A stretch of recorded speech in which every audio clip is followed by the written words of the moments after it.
1985 has been the year of big bucks. Bill Elliott in this year alone has won nearly $2 million. Darrell Waltrip recently became the all-time NASCAR money winner at over $5 million. Most of Elliott's winnings came after a victory in the Southern 500 at Darlington. Bill overcame several problems on that day, but earned the $1 million bonus from R.J. Reynolds Tobacco Company for winning 3 of the so-called Big Four events. But even with 10 super speedway victories this year, Elliott finds himself only 23 points ahead of Darrell Waltrip in the Winston Cup chase. One of Darrell's 2 wins came in this race, the World 600 at Charlotte. At North Wilkesboro last spring, Junior Johnson's boys, Neil Bonnet and Waltrip, fought for the lead throughout the race, with Neil holding off Darrell's challenge. Today, we return to the 5/8 mile oval at North Wilkesboro, North Carolina, to see if Bill Elliott can widen the points gap or if Darrell Waltrip can continue to narrow the margin.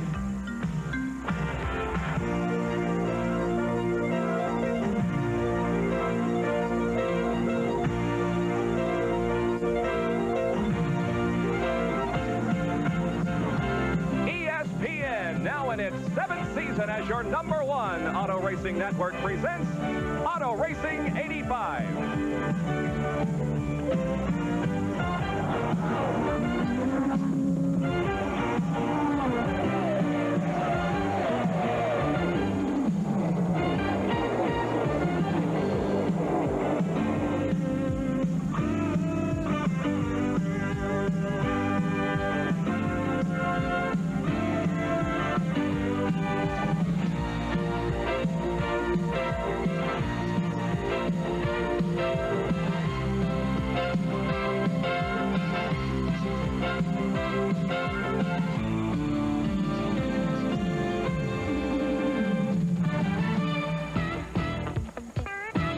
Welcome you to North Wilkesboro in the brushy mountains of North Carolina for the Holly Farms 400 Grand National Race.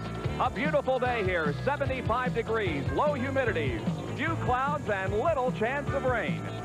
Good afternoon, everybody. I'm Bob Jenkins along with Larry Newber. This is race number 24 in the Grand National season. Bill Elliott has a 23-point lead in Darrell Waltrip in the point standings. And quite honestly, Bill has a lot of work cut out for him because he has won 10 super speedways but not done well on the short track. Yeah, the short tracks are tough for Bill. By the way, those 23 points equate to about 5 positions. So with 5 races to go, you can see how close it really is. But Bill Elliott comes into this race with hopes of doing very well here. By the way, statistically speaking, those numbers actually favor Bill Elliott. If you took the performance of both of these drivers over the last 5 races of last year and applied it to this year, Elliott would win the points championship by over 200 points. Waltrip certainly has history, has reputation on his side. But I just wonder, you look at all those statistics, I don't think they really mean all that much. Just go racing for the last 5 races here of the season. There are other players in today's story, among them Dale Earnhardt, who has more wins than any other driver on a short track in 1985. With more on that, here's the 3rd member of our broadcast crew today in the pit area, Jack Arute. Bob, oftentimes that fact is being lost with the concentration on the points chase between Elliott and Waltrip. But Earnhardt, as you say, has equaled the super speedway record, this time on the short tracks, that Bill Elliott has performed in 1985. But it's not been without some controversy. Some of the other drivers say, well, Earnhardt leads the league in hits. He uses an aggressive driving style, using up the race car and others to get to the front for those victories. They've all been cautioned in the drivers' meeting, and we'll just have to wait and see what happens and unfolds here in today's Holly Farms 400 to see if Earnhardt does get over aggressive. All right, Jack, we look forward to your reports from the pit area. The Holly Farms 400 is being brought to you by Ford and your Ford dealer. Have you driven a Ford lately? And by Goodyear, makers of the high-performance radial, the Eagle. And by Budweiser, for all you do, this Bud's for you. We'll take a look at this racetrack and the starting lineup for today's Holly Farms 400 Grand National Race in just a moment. Have you driven a Ford? When was the last time you had the kind of car to bring the road alive? Have you driven a Ford? And you don't know what you're missing. Have you driven a Ford? Driven a Ford? Have you driven a Ford lately? To fully understand how Goodyear Eagle high-performance tires alter the driving experience, we urge you to read the Special Operator's Manual before you drive. The information it contains may contribute significantly to the performance of the properly equipped car. Goodyear Eagles. The tires engineered for cars with the proper qualifications. We are back at North Wilkesboro, and the command has just been your engine. There go the balloons from the infield. We get set for this 100-lap race on 5-mile oval at Wilkesboro, North Carolina. The racetrack itself, well, a rather unusual one. The most interesting aspect about this racetrack is the fact that there is an elevation change of 12 feet. As the cars go down the front straightaway, they are running downhill.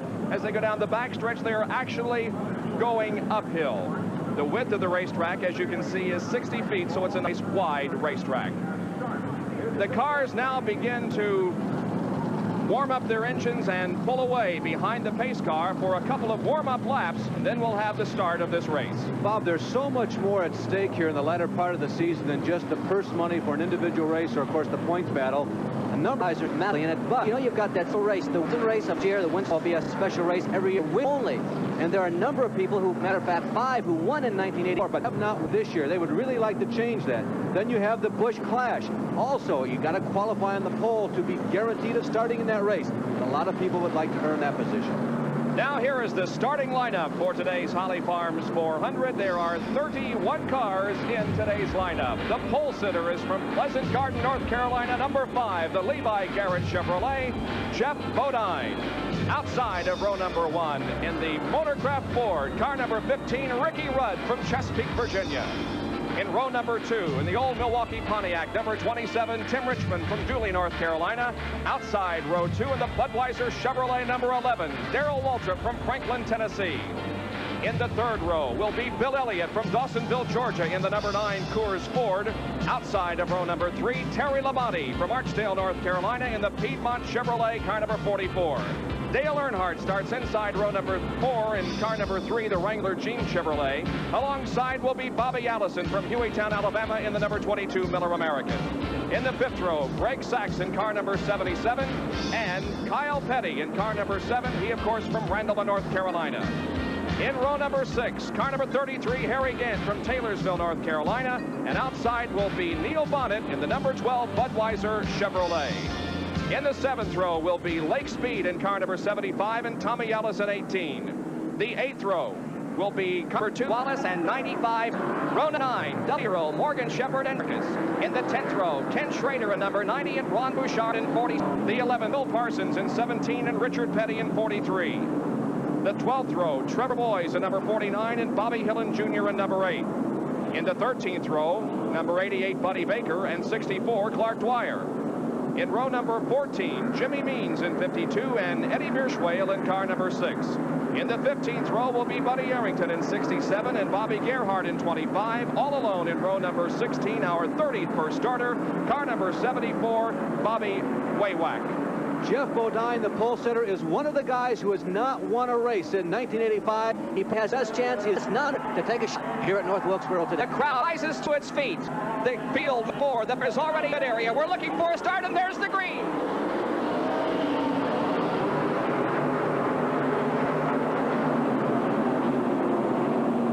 Jeff Bodine has jumped out into the lead as the field strings through turns 1 and 2. Everybody through okay. The leader, Bodine, is already in turn number 4. Lap number...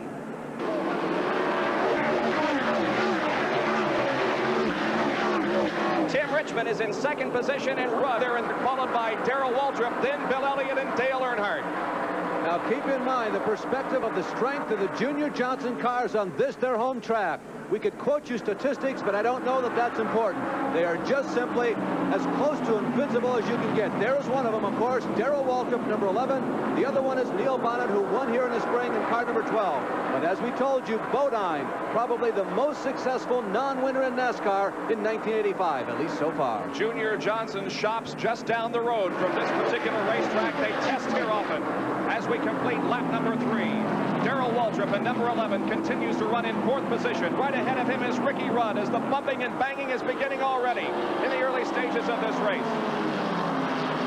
Keep in mind, this is a 400-lap race as we look at Rusty Wallace on the outside, Harrigan on the inside, with the weight of these race cars running 13th and 14th position. And on this racetrack, just 5/8 of a mile around, you're not supposed to be able to run two abreast. But Wallace is pulling it off, going up against the best, Lake Speed and Harrigan. Now Lake Speed pulling alongside Rusty Wallace at the end of the backstretch. They go through corner number 3, side by side, two abreast racing. Now Lake Speed gets a half car length advantage over in that fourth corner, heading on to the main straightaway. And a battle for third place shaping up as Darrell Waltrip has moved to the inside of Ricky Rudd down the backstretch, and Waltrip gains a half car length advantage as they go into turn number 3. Waltrip temporarily in third place.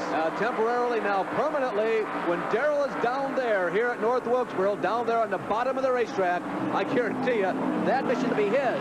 Bodine in first, Richmond in second, continue to head up this race, and now Darrell Waltrip, the man who is the king of this racetrack, is moved into third spot. Bodine off of corner number 4, his qualifying speed here, and it's a two-day average that they go by. 113.967 miles an hour. Not quite a track record. The one-lap record is held by Dave Marcus. That was set back in 1981. Jeff Bodine, formerly from Chemung, New York, now living in Pleasant Garden, North Carolina, has the lead. Richmond is in second position, but now here comes Darrell Waltrip in the Budweiser Chevrolet number 11 in to challenge Tim Richmond. To sum up Jeff Bodine's season and his feelings right up to this moment, we are hungry for and we need a win. This is an important day for Jeff Bodine. There's Tim Richmond, the bearded youngster from Ohio, and there's Darrell Waltrip running third in this race and beginning to turn up the whip on Richmond. Mike Alexander in car number 95, the Sadler Racing Chevrolet, has been black flagged. There is smoke coming from that race car. Last time by, he was black flagged by Harold Kinder, the official starter for NASCAR, and Mike heeds the black flag and goes into the pit area. Now the second place battle, Waltrip and Tim Richmond. Waltrip has the advantage on the inside as they come out of the fourth corner. They're side by side as they cross the finish line. It is Tim Richmond with just the slight advantage, keeping that second place over Darrell Waltrip. But what a great challenge here by Waltrip in the early going. Since 1981, Darrell Waltrip has won 7 times here, giving you an idea of how very good he can be here at North Wilkesboro. There is the contest for first Waltrip point adversary, Elliott. Very performance on a short track for Bill. Bill is moving underneath Ricky Rudd, and that is the contest for fourth place. Bill Elliott really showing his true form and his colors that he has picked up short tracks in 95. Fourth, fifth, and sixth position here. Watch Dale Earnhardt now in that yellow and blue Wrangler Jeans sponsored car. Moved to the inside of Ricky Rudd. Bill Elliott has gone into fourth place now. Rudd back to fifth, and Dale Earnhardt in sixth position. Bill Elliott has some proving to do on a short track. His best finish this year on a short track, a fifth at Bristol, despite the fact that he has won 10 times on a super speedway this year. You can see that Ricky Rudd is just not handling quite as well as everybody else. There's Earnhardt getting a fender to the left side, the downside of Ricky Rudd. Now watch Dale get a stick as he goes into number 3 corner. He stays down in the bottom. Ricky just doesn't have enough of the traction to the racetrack to hold him in there. And Bobby Allison also takes the opportunity to sneak underneath. Bobby Allison started in 8th position. He is now battling for 6th here with Ricky Rudd. Rudd started on the outside of row number 2, but has fallen back here in the early going. Allison now makes the pass on Ricky Rudd and moves into 6th position. The thing that makes the Johnson cars, and Darrell Waltrip in particular, so good here, although Bobby Allison also is kind of an expert at this, is learning how to pace yourself, how fast you should go at any particular point in a race. And Waltrip is running very strong here in the early stages, and that does not signal very good things possibly for the other drivers. All green here in the first 16 laps of racing on this 5/8 mile oval at North Wilkesboro, North Carolina. There is your leader, Jeff Bodine. He has had the lead since the drop of the green flag. Darrell Waltrip now running in 2nd position. We'll be back with more live coverage right after these messages.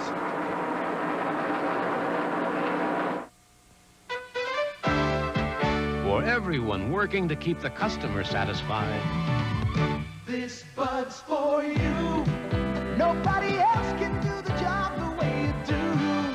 So here's to you. For all you do, the king of beers is coming through. Yeah, just for you. That distinctively clean, crisp taste that says Budweiser. For all you do, this Bud's for you. Next Saturday, Heisman Trophy frontrunner Bo Jackson leads the Auburn War Eagles against the Ole Miss Rebels in our exclusive live CFA showdown. Next Saturday. Sit back and relax with the king of cigars, King Edward Cigars. Smoke 'em. Thursday, catch an exclusive live college football showdown between two Pacific Coast powers. Cal State Fullerton battles San Jose State live Thursday. Oh, that's great. When I needed a new chainsaw, I went right to a Poulin dealer. That's Poland. Feature for feature, dollar for dollar, it's hard to beat a Poulin. Poland. And a Poulin dealer can help you pick just the right saw for the job. Seems a saw this good deserves a dealer this good. So, when you're looking for a tough, dependable chainsaw, look for a dealer that sells Poland. Poland. That's what I said, Poland. You said Poland? Ask them. Poland, America's chainsaw. In the high-tech world of car stereo, high technology must go beyond what the eye can see. Kenwood believes in the essentials, in achieving sound perfection, by building car stereo components that produce sound of startling realism and depth. Sound perfection. It doesn't get any closer than this. For your nearest Kenwood dealer, call 1-800-CAR-SOUND. 22 out of 400 laps completed in the Holly Farms 400. Jeff Bodine, your leader. Darrell Waltrip is second, and Tim Richmond is running in third position. Bill Elliott has fallen back to sixth, and Greg Sachs in car number 77, the Miller American Buick, has been in the pits and has been lapped. Bob, they went to work on the left side tires in that car, so I think Greg must have sent some type of vibration or whatever. Now, what he'll try to do is get around both if he can. Darrell Waltrip and Jeff Bodine, he would like to get the lap back. And as with every race, of course, that is always the key. Try and stay on the lead lap, particularly in the first half of the race. More on this situation from Jack Arute in the pits. Well, you're looking at the tire that was just taken off of the Miller American number 77. You're right, Larry. It was a tire problem. It was a flat tire, and that's costly on a short track. He's steps down. Greg Sachs, winner of the Fireker Ford at Daytona earlier this year, is a lap down to the leaders, running right behind second place, Darrell Waltrip. Now, a few laps ago, Larry, I did see what happened. Apparently, Bill Elliott just got out of the groove and dropped a couple of positions back to sixth. Yeah, I think so, Bob.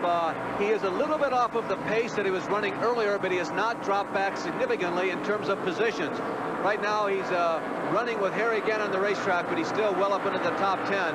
But he is definitely off the pace. There he is. You can see Bill on the left and Harry on the right, of course. He's definitely not as quick as he was. The car beginning to wash out a little bit as he goes into the corners. It looks like the tire stagger, or the relative size of the tires in the car, perhaps has gone away, and it's just not that perfect combination for this 5/8 mile racetrack. Well, Harry Gant trying to pass Bill on the inside and move into sixth, but he has a slower car of Bobby Gerhardt in front of him. Now we'll see what happens in turn number 3. Greg Sachs, meanwhile, has passed Darrell Waltrip and now sets his sights on the leader, Jeff Bodine, trying to get his lap back that he lost in the pits. Not only that, but Tim Richmond is closed up, but Sachs is really hooked up.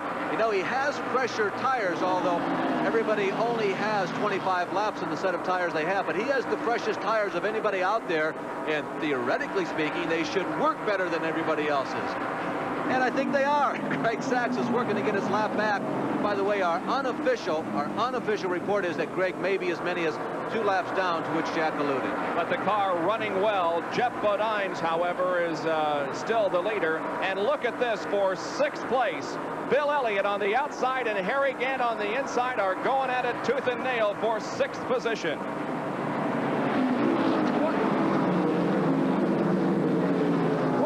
As you talk about and look at Bill Elliott, to remember is that he lost his short track car in a crash at Martinsville 1 week ago. They were hard pressed, put an intermediate, that's a mile-sized super speedway car, into service to run here today, and they weren't sure just how it would perform. They felt they were going to have to adjust on it. All after afternoon in hopes of staying in the hunt here at North Wilkesboro. This is a great race out there as Gant and Elliott are running side by side. First, half a car, the other will do so. Right now, Elliott a slight advantage. Ended number, he forces Gant to the inside. Now coming out of the corner, they are side by side. Elliott still with a slight advantage, holding that sixth spot. Well, interestingly enough, the lap traffic, which of course is instructed to stay down at the bottom of the racetrack here, it works to the advantage of Bill Elliott because he's having a hard time keeping that car tucked down on the bottom of the racetrack. He can't run down there, or seemingly so, if he wanted to, but he has to work his way around slower traffic. And so given the setup of that race car right now at this point in the race, probably about the best he could have. He needs to run about a half a lane or a lane up to the right there in order to stay competitive. There once again, the leader, Jeff Bodine, with Greg Sachs between him and second place, Darrell Waltrip. They come off of the fourth corner, and Jeff Bodine having an easy go here in the early stages. Bodine has been so strong this year in several races, but bad luck has struck him, and he has been unable to win in the 1985 season. Dale Earnhardt passing Tim Richmond for third here. Dale Earnhardt is beginning to come on. Now here is the guy who has been the kingpin, the #1 player, the #1 chair. And Bobby Allison, by the way, as we are talking, has slowed down. Earnhardt has been the #1 player on short tracks. He has won 4 of 7, and Allison is definitely in trouble, seemingly coming to a stop there on the high side of turn number 2. I think we're looking to yellow here. Yep, a tough break for Bobby Allison, who started in 8th position. The top 8 qualifiers on Friday are automatically locked into the 8 starting positions, but their exact starting order determined by an average of 2 days of qualifying. Bobby elected not to go for a second run yesterday, so he started in 8th spot, but that car has now come to a rest in turn number 2 against the outside wall. So the yellow comes out. The field is slow. Jeff Bodine has the lead. We'll be right back with more from North Wilkesboro. Test pilot Chuck Yeager for AC Delco. Up here, power when you need it can save your neck. When you get back down to your car, it helps too. Today's smaller engines need extra firepower from a spark plug, and AC delivers. If you could look inside your engine, you'd see an AC spark plug delivering up to 30,000 volts, firing 30 times a second. Firepower when you need it from AC. Get rebates now on AC spark plugs. Never wait for trouble. Just hear the stock cars rolling down that high bank track. Better keep your eye on number 5, cause he ain't looking back. That's Levi Garrett coming through. Taste that flavor coming through for you. Time after time, the quality comes through. That's why Levi Garrett is the brand I'm proud to choose. Levi Garrett.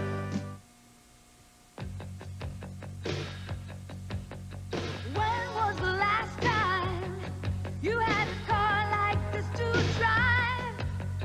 Talking about the kind of car that brings the road alive. Remember when? How long has it been? Put the key in, put your foot down. Let it go. You got that feeling again. Have you driven a Ford? Then you don't know what you're missing. Have you driven a Ford lately? Have you driven a Ford? Then you don't know what you're missing. Have you driven a Ford? Driven a Ford? Have you driven a Ford lately? Still under caution at North Wilkesboro because of Bobby Allison's stalled car. It has been pushed to the pit area. We'll try to get a report on exactly what happened to Bobby Allison. The leader of the race is this car, Dave Marcus, the number 71 Transmissions Unlimited Oldsmobile. We had a rash of pit stops there in the caution period. Jeff Bodine and several others came in for a pit stop. Harry Gant also had a problem. The pit stop. All right, if I qualify 10th like I did last week, and I say, boys, you know we're not going to pass anybody early. We were lucky we did, but we anticipated what. So first pit stop, I said, I want to get, try to beat 3 people out. and that moves you up. And the same way here, when I come in, if I'm running 5th and I can't pass the cars in front, but just as fast as they are, I want to gain at least 1 or 2 positions each time. It's up to the crew to help me all they can. If I'm in front, it's just as hard for other guys probably to pass me. So we anticipate on doing it in the pits. You know, we got to have a fast stop, and if you get one car, man, you saved 100 laps of maybe trying to pass him some other time. So that's the best way to do it on short track. Well, Harry Gant did not gain a couple of positions as he hopes to do on each pit stop. In fact, he had a problem, and here's what happened. You know, the pits here at North Wilkesboro, because it's only a 5/8 mile racetrack, out of necessity are small. See, Harry has to back up before he can go forward. There goes Bill Elliott pulling out around, and Harry just missed by Neil Bonnet. He had to maneuver around Kyle. Let down to check for a quit on Bobby Allison. Well, it wasn't for bad luck. Bobby Allison and the Miller American team would have no luck. And you've been working hard with this guy. Now you set it on the side for Charlotte. You go with the Ford. Right. Yeah, we put out a good effort. Just unfortunately, we've hadn't been able to get the reliability. And, one of those things, we worked real hard trying to get Miller American back into the winner's circle. But I guess we'll have to wait another week. Well, that's the story from pit road. Plenty of racing going on the racetrack. There sure is. Dave Marcus is the leader in 71. Greg Sachs is still a lap down. Although he is running second on the racetrack. Second position belongs to Jimmy Means, although he is battling with Dale Earnhardt for that spot. Now, Means and Marcus did not make a pit stop. Now, Dale Earnhardt and Tim Richmond go to the inside of Means. They force him high. Here comes Ricky Rudd also. And we have some contact there. Ricky Rudd and Jimmy Means trading paint.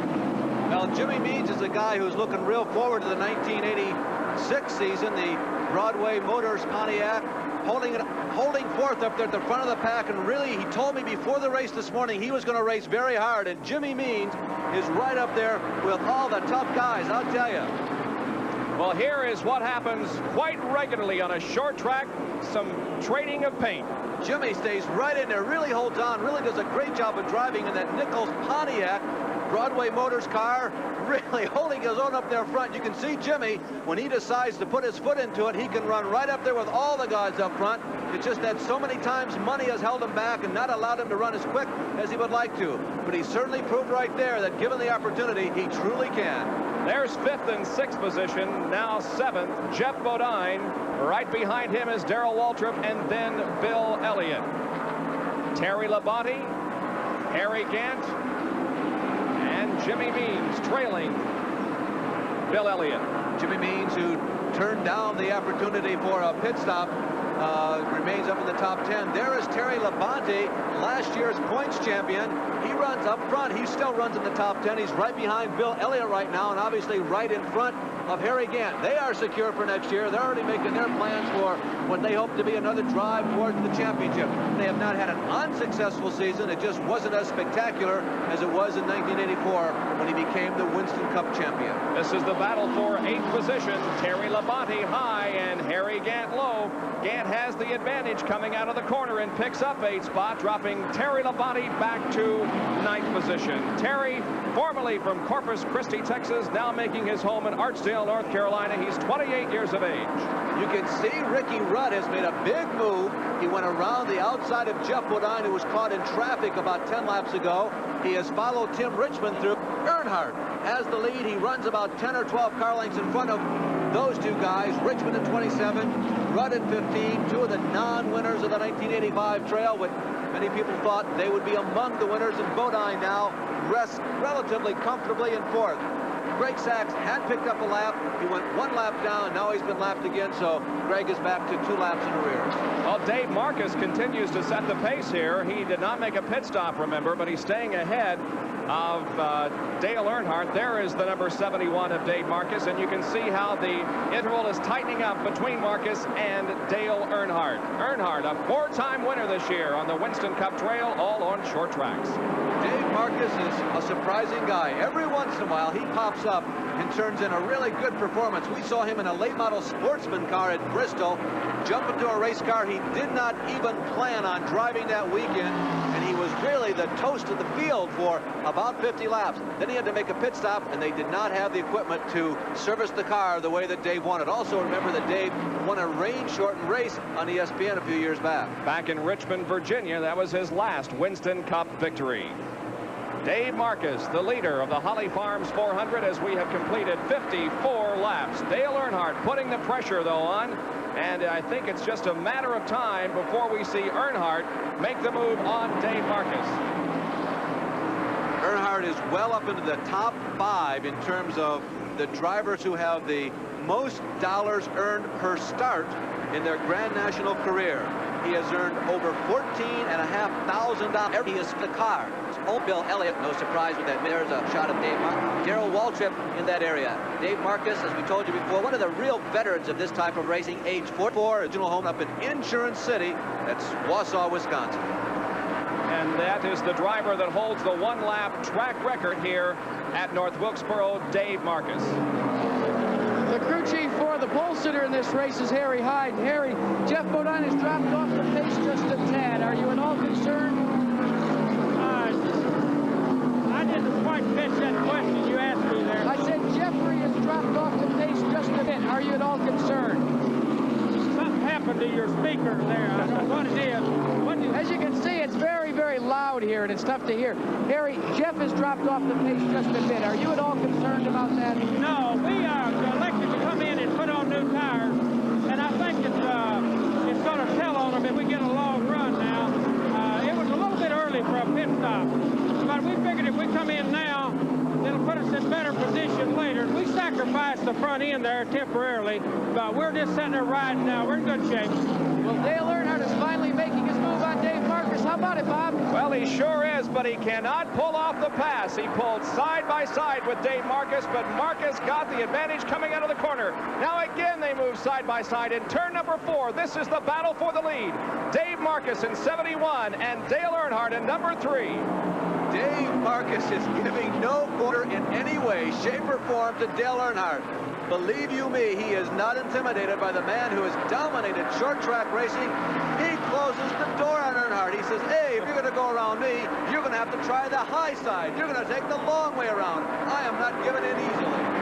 Dale Earnhardt now moving to the high side and finally gets the job done, or does he? No, the car just a little squirrely, and he had to get out of the throttle, giving Marcus the advantage once again, but now a half a car length advantage for Earnhardt as they go into turn 3, and still it's not a clean pass. This is not as easy as I bet Dale kind of thought it might be. Not that he expected it to be easy, but Marcus really hooked up. He turned down that opportunity for a pit stop. He's on older tires, but obviously he had the right setup. His 3x5 cars really work. Now Earnhardt really has to work hard here. Is he using up his tires more than the guys running second, third, and fourth, people like Richmond, Rudd, and Gant, and Bodine? It's Oldsmobile against Chevrolet, and they are going at it hot and heavy. Now Dale Earnhardt gets almost completely by Marcus, but still, Dave comes right back. Boy, that's like being down by 3 touchdowns and saying, hey, it's not over yet. Dave Marcus really holding on and doing an excellent job, and it did not appear as though he was punishing his car. He was just sticking right down there at the bottom of the racetrack, and certainly communicated to Dale that if he wanted to get around, hey, you're going to have to go up to the top side, and Marcus is just running kind of comfortably. Well, now Dale has the advantage and is entrenched in first position, with Marcus now in second spot. Third is Tim Richmond. Fourth is Ricky Rudd. Fifth, Harry Gant. Sixth, Jeff Bodine. Seventh, Bill Elliott. Eighth, Darrell Waltrip. Ninth is Neil Bonnet. And in 10th spot is Ron Bouchard in number 47. Here is the leader, Dale Earnhardt, now lapping some slower traffic, putting a lap on Bobby Waywack there at the end of the backstretch. Back with more live coverage of the Holly Farms 400 in a moment.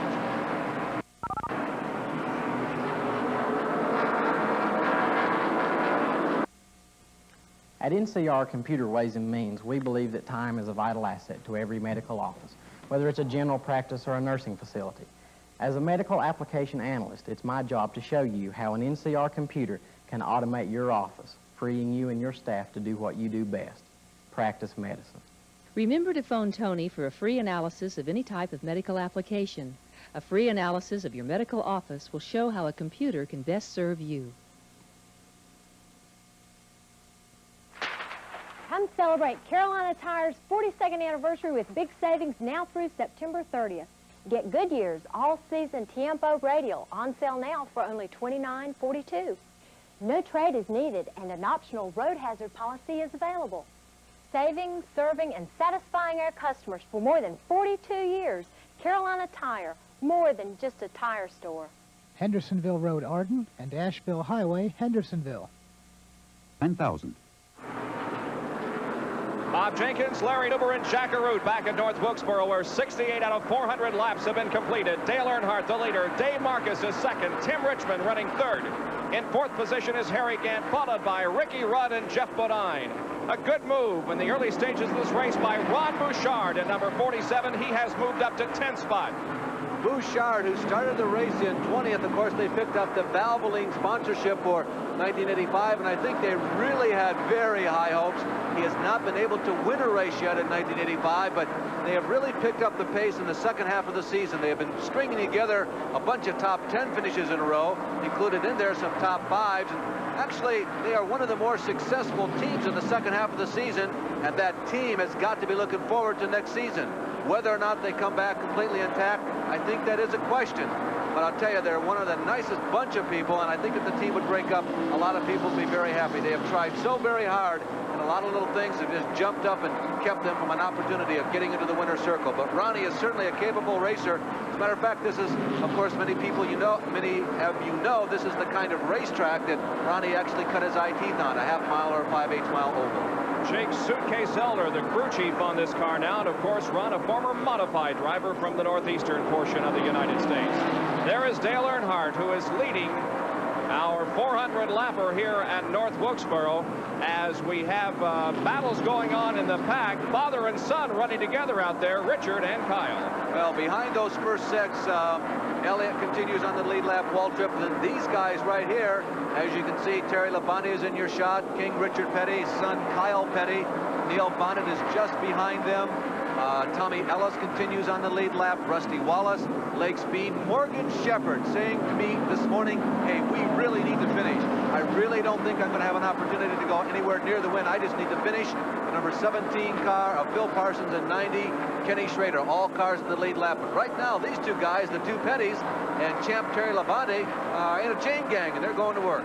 11th, 12th, and 13th here, Labonte, Richard, and Kyle. A few laps ago, I noticed down in turn number 1 that there was some smoke coming from Kyle's race car, but it apparently was tire smoke and not a mechanical problem. Kyle still on the button and keeping right up with his father Richard ahead of him in number 43. Kyle Petty has moved up to 6th in the season point standings, and we were talking about that Winston race, the race for the winners. There's a lot of talk as to whether or not they had a couple of drivers, and it seems like the guys who are in 5th, 6th, and 7th right now on points, there is Labonte, who incidentally is in 8th place in points, but he does have a win. There is Richard Petty, by the way, in 15th place in points. It seems like the guys in 5th, 6th, and 7th in points may have a lot at stake, and they need to finish as high as they can in the point standings. Well, Richard Petty has had a rather tough season, but he has not looked too bad in the most recent races, and we talked with him about that. You know, maybe it's wishful thinking on behalf of Richard Petty fans, but I think we're seeing flashes of the old Richard Petty the last couple of weeks. Well, yeah, last week, I guess, when we tore up the car, maybe, but we have been running a little bit better. I think that, you know, when I made the announcement that we was going back home, I think it settled everybody down in our shop, and they knew they had the rest of the year to try to do something for themselves and me too. And I think it settled everything down, and everybody just went back to work and worked a little bit harder than what they'd been doing. And I think they've come up with a couple of things. The car seems to be working a lot better, it's handling a little better, and you know, the overall picture looks a lot better now than it did the first part of the season. The King, Richard Petty, running in 12th position. Jeff Bodine and Darrell Waltrip continue to run together on the racetrack. Now, they're not battling for the lead as they were earlier, but they are still battling each other. A couple of guys in the top 7 in terms of the most laps led in 1985. There goes Waltrip on the high side of Bodine. Here comes Bill Elliott. Bodine has led 526 laps. Waltrip 824, and the guy right behind him there on the high side is, of course, Bill Elliott. He has led 1,637 laps. That's about 500 more than his closest pursuer, Dale Earnhardt. Here's the battle for 7th spot as Bill Elliott has gained a half car length advantage on Jeff Bodine going into turn number 3. Now Bodine moving alongside, coming out of the 4th corner, and Bodine and Bill Elliott are going at it hot and heavy out there for 7th spot. 400-lap race. We're not even 1/4 of the way through yet. So if you're a Jeff Bodine fan, you're thinking, geez, he was leading the early part of this race. What's going on? I wouldn't get too concerned yet. Let's wait until he goes a lap down, and he is a long, long ways from that happening. He certainly proved all week long that this was the hot shoe, the hot setup here at North Wilkes this weekend, even above the Johnson cars. So Bodine and Bouchard trying to move up. Finds three abreast there in turn 1. And Ron Bouchard, the 20th starting position, running very strong here. They're trying to lap the number 49 of Trevor Boys, who is staying to the inside of the racetrack. Bodine passes Boys, and now Ron Bouchard will attempt to do so in turn number 1. Yeah, Bouchard and Harry Gant, whom we'll get to in a minute here, those are the two guys who may be the fastest cars on the racetrack in the last 10, 20 laps of green flags here. Bouchard has moved up on the leaders. He was running comfortably in 10th, but now he's beginning to challenge for top 5 status. And Jeff Bodine is apparently running his own pace, just letting everybody else use up their tires. He's settling back now. There is Harry Gant, who has closed in on Dale Earnhardt. Well, here's the other guy that we mentioned, Harry Gant. He was running 5th, then it was 4th, 3rd, 2nd. It was almost quiet. He was making passes all over the racetrack. Wasn't anything that was real hot and heavy and flashy. He just seemed to get it done very quietly, and all of a sudden, he's with, as you can see, 3 car lengths of the leader, Dale Earnhardt. They come down and complete lap number 87 out of 400. That will make up this Holly Farms 400 Grand National race. There is Harry Gant from Taylorsville, North Carolina, just down the road from where we are at North Wilkesboro. Harry owns a steakhouse in Taylorsville, and not only a race driver, but also a businessman. Yeah, he's been in a position, by the way, he'd actually run well enough in the last 4 races to win.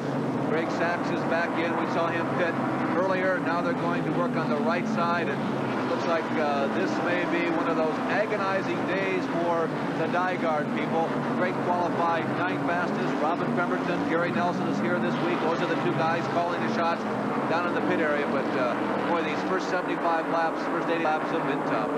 He moves out onto the racetrack with Eddie Bierschwale in car number 6, and once again, Sachs, upon leaving the pits, looks very strong. We'll see if the problems that have plagued him continue. Now Darrell Waltrip and Ricky Rudd are running together on the track. Darrell Waltrip, whenever you come to North Wilkesboro, this is the yardstick by which you measure your performance in practice, in qualifying, and certainly in the race. I don't know, if I was a team, I think I'd have a tendency to get behind Waltrip and just follow him all race long. Even if he went into the wall, figuring he knows what he's doing. A problem may be developing on one of the points chasers, Darrell Waltrip's machine. You can see these spark plug wires off a spare distributor and wire setup. What Jeff Wilson, the engine builder, is doing right now is layering one in asbestos material. The report from Waltrip by radio is that one may have laid up against the header pipe and melted and is shorting out the number 2 cylinder. They're making preparations. They'll make the change only under caution conditions, but if it gets worse, he'll have to come in under green. All right, we'll watch that. Darrell Waltrip still staying up there, but may have a problem with the engine. Boy, I'll tell you, that is an analysis that comes only from extensive experience. Can you imagine driving down the highway in your car, going to work in the morning, and realizing that it's not running just as perfect as you would like it to do, and be able to diagnose it as probably a spark plug wire? Tim Richmond in car number 27 is in 4th spot. Now, Dave Marcus is still in 3rd. He has not pitted, elected to stay out during our first caution period caused by Bobby Allison's stalled car, but he has stayed in 3rd. Now this battle for 4th, Richmond and Darrell Waltrip. As we watch Tim and Darrell, in case you're wondering, you can't go about 160 laps. We've done on 90. You can't go 160 laps before you have to come in for fuel under normal circumstances. So Marcus isn't pushing it. It's just that the other leaders felt we need to get new tires to get a better grip on the racetrack because we think we can go faster under these conditions. We have had no yellows because of accidents, and we're almost a fourth of the way through this event. Dale Earnhardt, Harry Gant, and Dave Marcus are the top three, and we will be right back.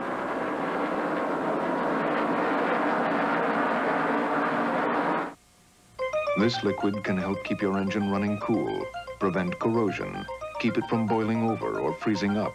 What's in it?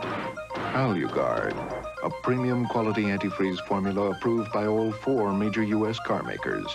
AluGuard, a formula you find in more than 70 brands of antifreeze, but not in Prestone. The label tells you it's car maker approved antifreeze. Antifreeze with AluGuard. Available now. Indianapolis, where the gladiators of the automotive world do battle, where one competitor has dominated the Indy 500. It is a tire born of advanced design and innovative technology, the only tire to qualify for the past 10 years, the only tire on every car in the Indy 500. ESPN keeps the Total Sports Promise Monday. NFL Films Presents covers the league's weightiest issues with a look at the league's fattest men. The 84 Bengals are featured next. Meet the Cincinnati Kids in our next edition of the critically acclaimed NFL Yearbook. Monday night matchup follows. See how the 85 Bengals squad stacks up against the Pittsburgh Steelers with our inside look at the upcoming game. Total Sports spells NFL football Monday on ESPN.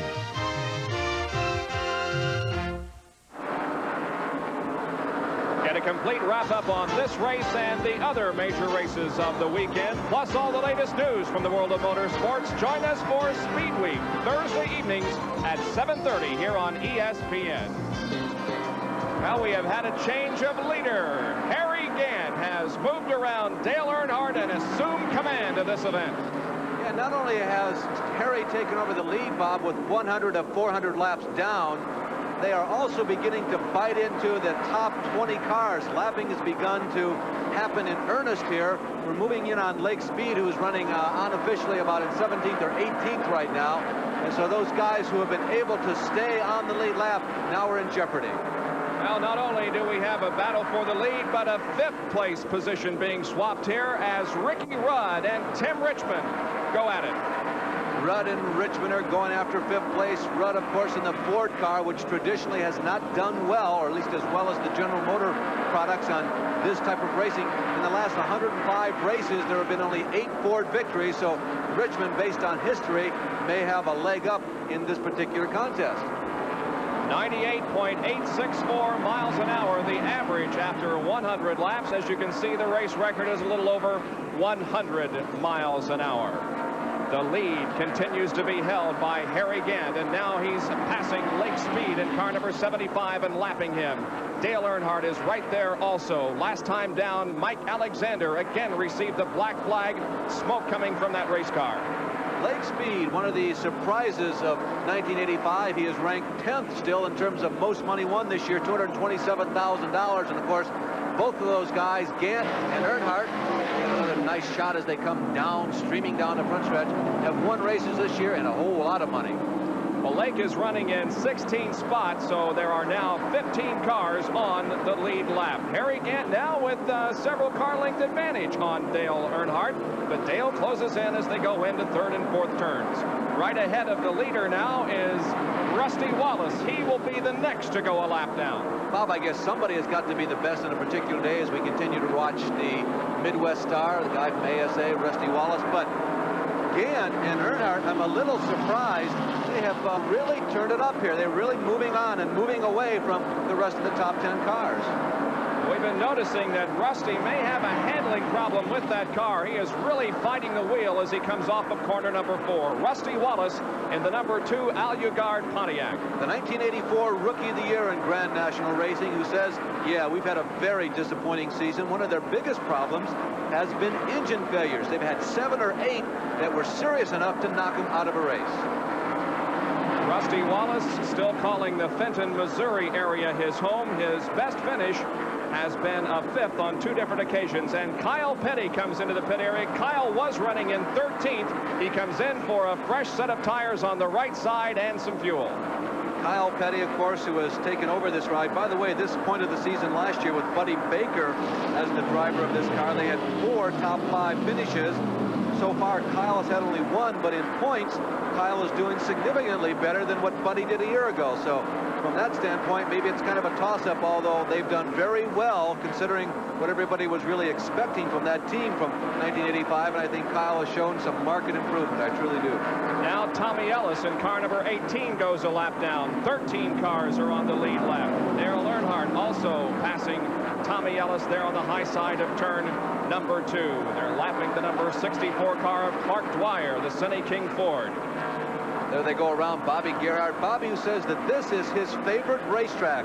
This is the racetrack where Bobby Gerhardt, in his abbreviated Grand National career, has really done the best. This is only his 11th Grand National start in that bright yellow-orange number 25, the Pennsylvania Dutchman, whose father was also a pretty good racer, dirt tracker, open wheels up in the Pennsylvania area. Well, in the first 4th of this race, we have had 4 different leaders: Jeff Bodine, Dave Marcus, Earnhardt, and Harry Gant. Let's go down to the pit area in Jackaroo. You saw Kyle Petty come into the pits to exchange tires. That was an unscheduled stop.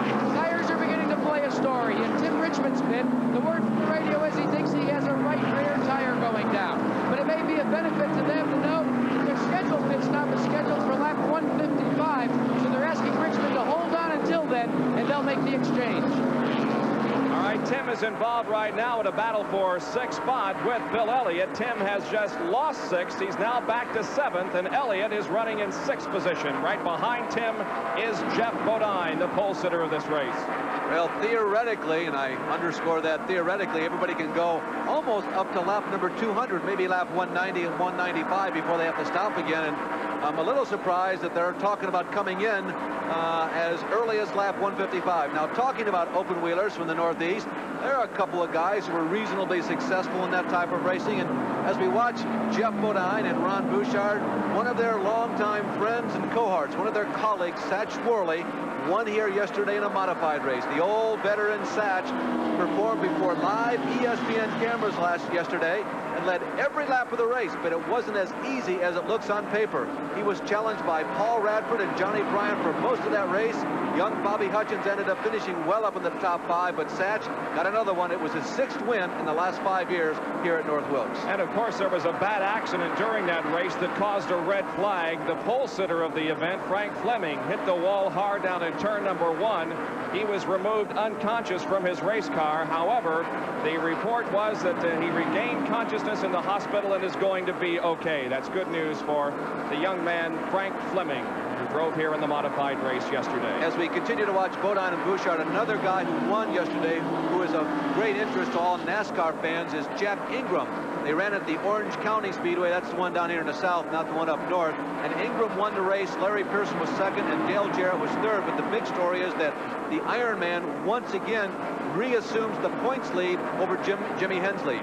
Hensley and Ingram are going at it like Waltrip and Earnhardt are in this division. Bodine's almost spinning there, coming out of the second corner. Bill Elliott slows down dramatically, and we have a yellow.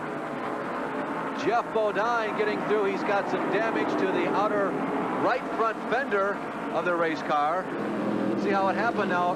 Elliott is coming into the pit area. Harry Gant, the leader, is also pulled into the pit area. He just simply got squeezed between Ron Bouchard and Bill Elliott. It looks like something mechanical has gone wrong with the number 9 car. So Bill Elliott, maybe a dramatic moment in another chapter of the points championship. It looked mechanical, not like a wreck on the racetrack that has put Bill Elliott into the pits. Could very well have been the fact that Bill Elliott slowed dramatically coming off of turn number 2, that Bodine got squeezed between Elliott and Ron Bouchard. Harry Gant has come in for a pit stop and is now back out there. Dale Earnhardt is also in for his 2nd stop of the day. Among the others in the pits, Ricky Rudd and Lake Speed. Boy, what an opportunity this is for Tim Richmond. You saw his board go up.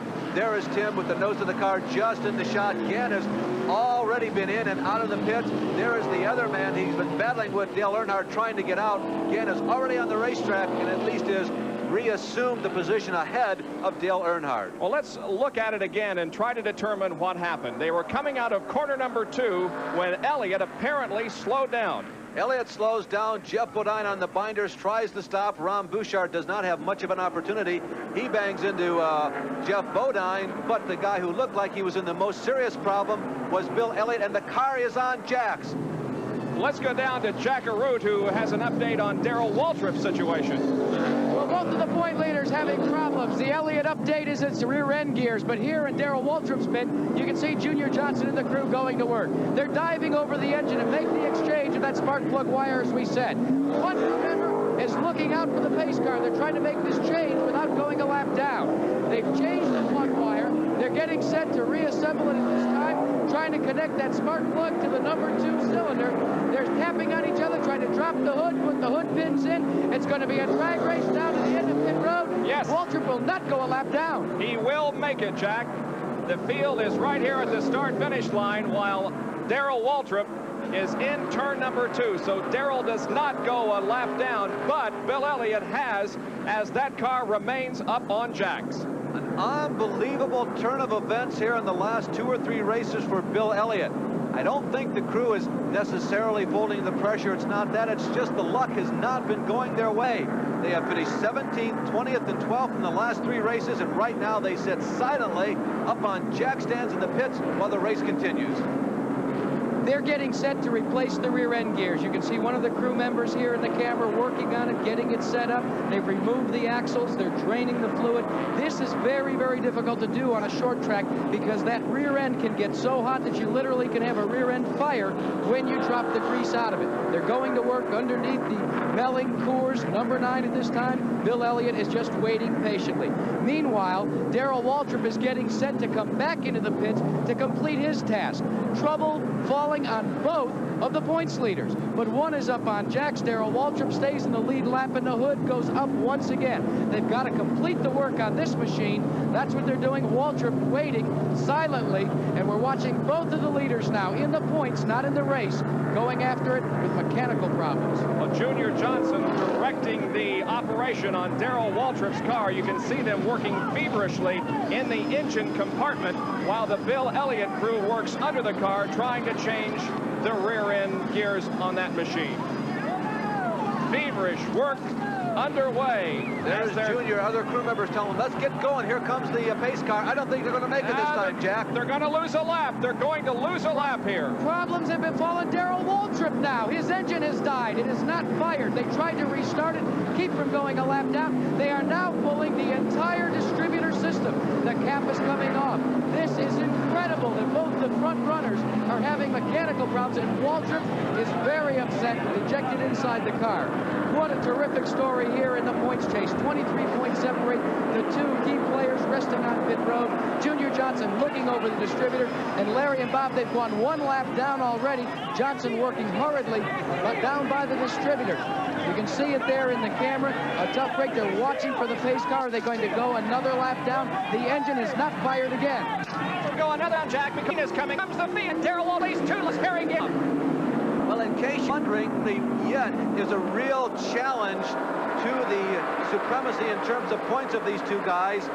Normally, even if the leader of the points has a bad day, you can pick up only about 100 points on them. Now, 7 of them are within 500 points of the 2 leaders, so this could turn out to be a good day for Bonnet in 3rd in points, Gann in 4th, Rudd in 5th, Kyle Petty in 6th, or Bodine in 7th. Well, one thing about it, Darrell Waltrip is going to pick up 5 points here at least because he is shown as the leader of one of the laps under yellow. So for leading a lap here in this race, Darrell will pick up 5 points. Unbelievable turn of events befalling both of the points leaders. Both of them now going several laps down. As we told you, the points people, about 7 of them within 500 points. You look to Neil Bonnet, who is 212 points behind Elliott and about 200 points behind teammate Darrell Waltrip. Harry Gann is about 250 points behind Bill Elliott and about 230 behind Darrell. Harry Gann is the leader. Dale Earnhardt running in 2nd position, and Ricky Rudd is now in 3rd as one 128 laps have been completed. A spin up in turn number 2. Trevor Boys gets sideways. Trevor Boys, the Calgary, Alberta Canadian, the James Hilton Racing Chevrolet, came to a halt sideways above turn number 2. Contact has been made by somebody. Some front bumper sitting beside him too. And that'll be Benny the lead's opportunity. Not, and well, maybe they're actually, and they're all in. Boy, I called that one wrong. Here comes Harry, Dale, Ricky Rudd comes in, Speed comes in, Jeff Bodine stays out. He will be credited with leading this lap, but he's already led his earlier of this race. Bodine, Petty, Rex, Bobby are a very few day out on the racetrack. Most of those come in for a pit stop. This coming on lap number 130 of our race, so we have had 2 yellow flags here almost consecutively. Darrell Waltrip goes out of the pits and onto the racetrack as Bill Elliott still sits hopelessly in his pit. Let's go down to Jackaroo. Bill, you've seen Darrell Waltrip go out. He's got mechanical problems. You've got mechanical problems at all. What can you do right now? It's a tough breaker. You're going to try and get as many points as you can and just... You're going to have to change the gear, and that's a long stop for this, isn't it? Got to do what we can. Well, that's the story. Very stoic Bill Elliott. As we said, Waltrip has gone back out. He's going to be gathering in points on this man. And he is back in, Jack. They are changing the rubber on the right side of the car. By the way, Darrell is 7 laps down. He lost 7 laps during that distributor problem that he had. His teammate Neil Bonnet is also in. Waltrip blasts out and goes back out onto the racetrack. Now keep this pit activity in perspective. Everybody's had an opportunity now in the last 10 laps, and so many things have changed. I don't know how appropriate it is to say that, well, you can go about 160 laps on a load of fuel, because everything seems to be equalized in terms of pit stops right now. This is our 3rd caution period rate, and ESPN present fact. This is what eventually powers these rear-drive Grand National race cars. The rear end, the ring and pinion assembly, the gearing. Now here at North Wilkesboro, they use a 600 gear. Now what that means is that it's actually 6 ratio, a ratio of 6 turns of the motor for every 1 turn of the rear wheel. This assembly weighs about 75 pounds, and it is so sensitive that every team employs maybe 1 man to spend as many as 2 days during the week to refurbish these gears. They will use as many as 40 different gears in 1 single season. By the way, on a big racetrack like Talladega, you go to lower numbers or higher ratio gears, about a 300 or a 3-to-1. That's about the same as you might use on your pleasure car back home. This track fact has been brought to you by Levi Garrett Chewing Tobacco. Time after time, the quality comes through. Bill Elliott is in the pits. Bodine, Gant, and Earnhardt are the top 3 with 132 laps completed, and we'll be right back.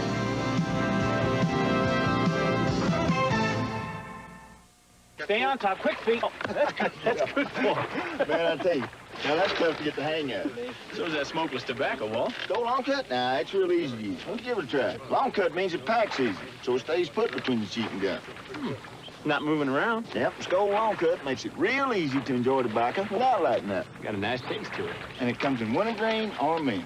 Easy to use, great taste. That's Skull Long Cut. It's as easy as falling off a log. Walt?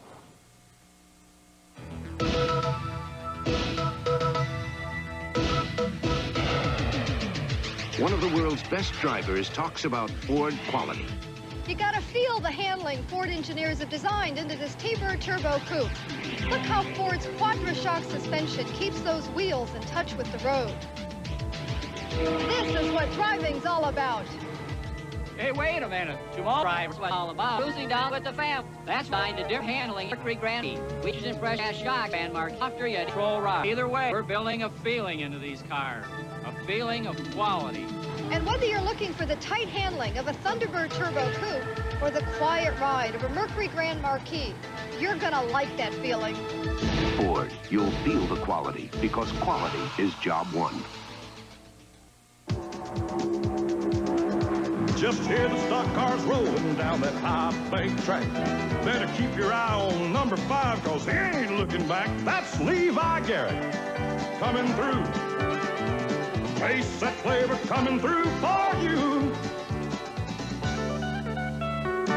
Time after time, the quality comes through. That's why Levi Garrett is the brand I'm proud to choose. Levi Garrett.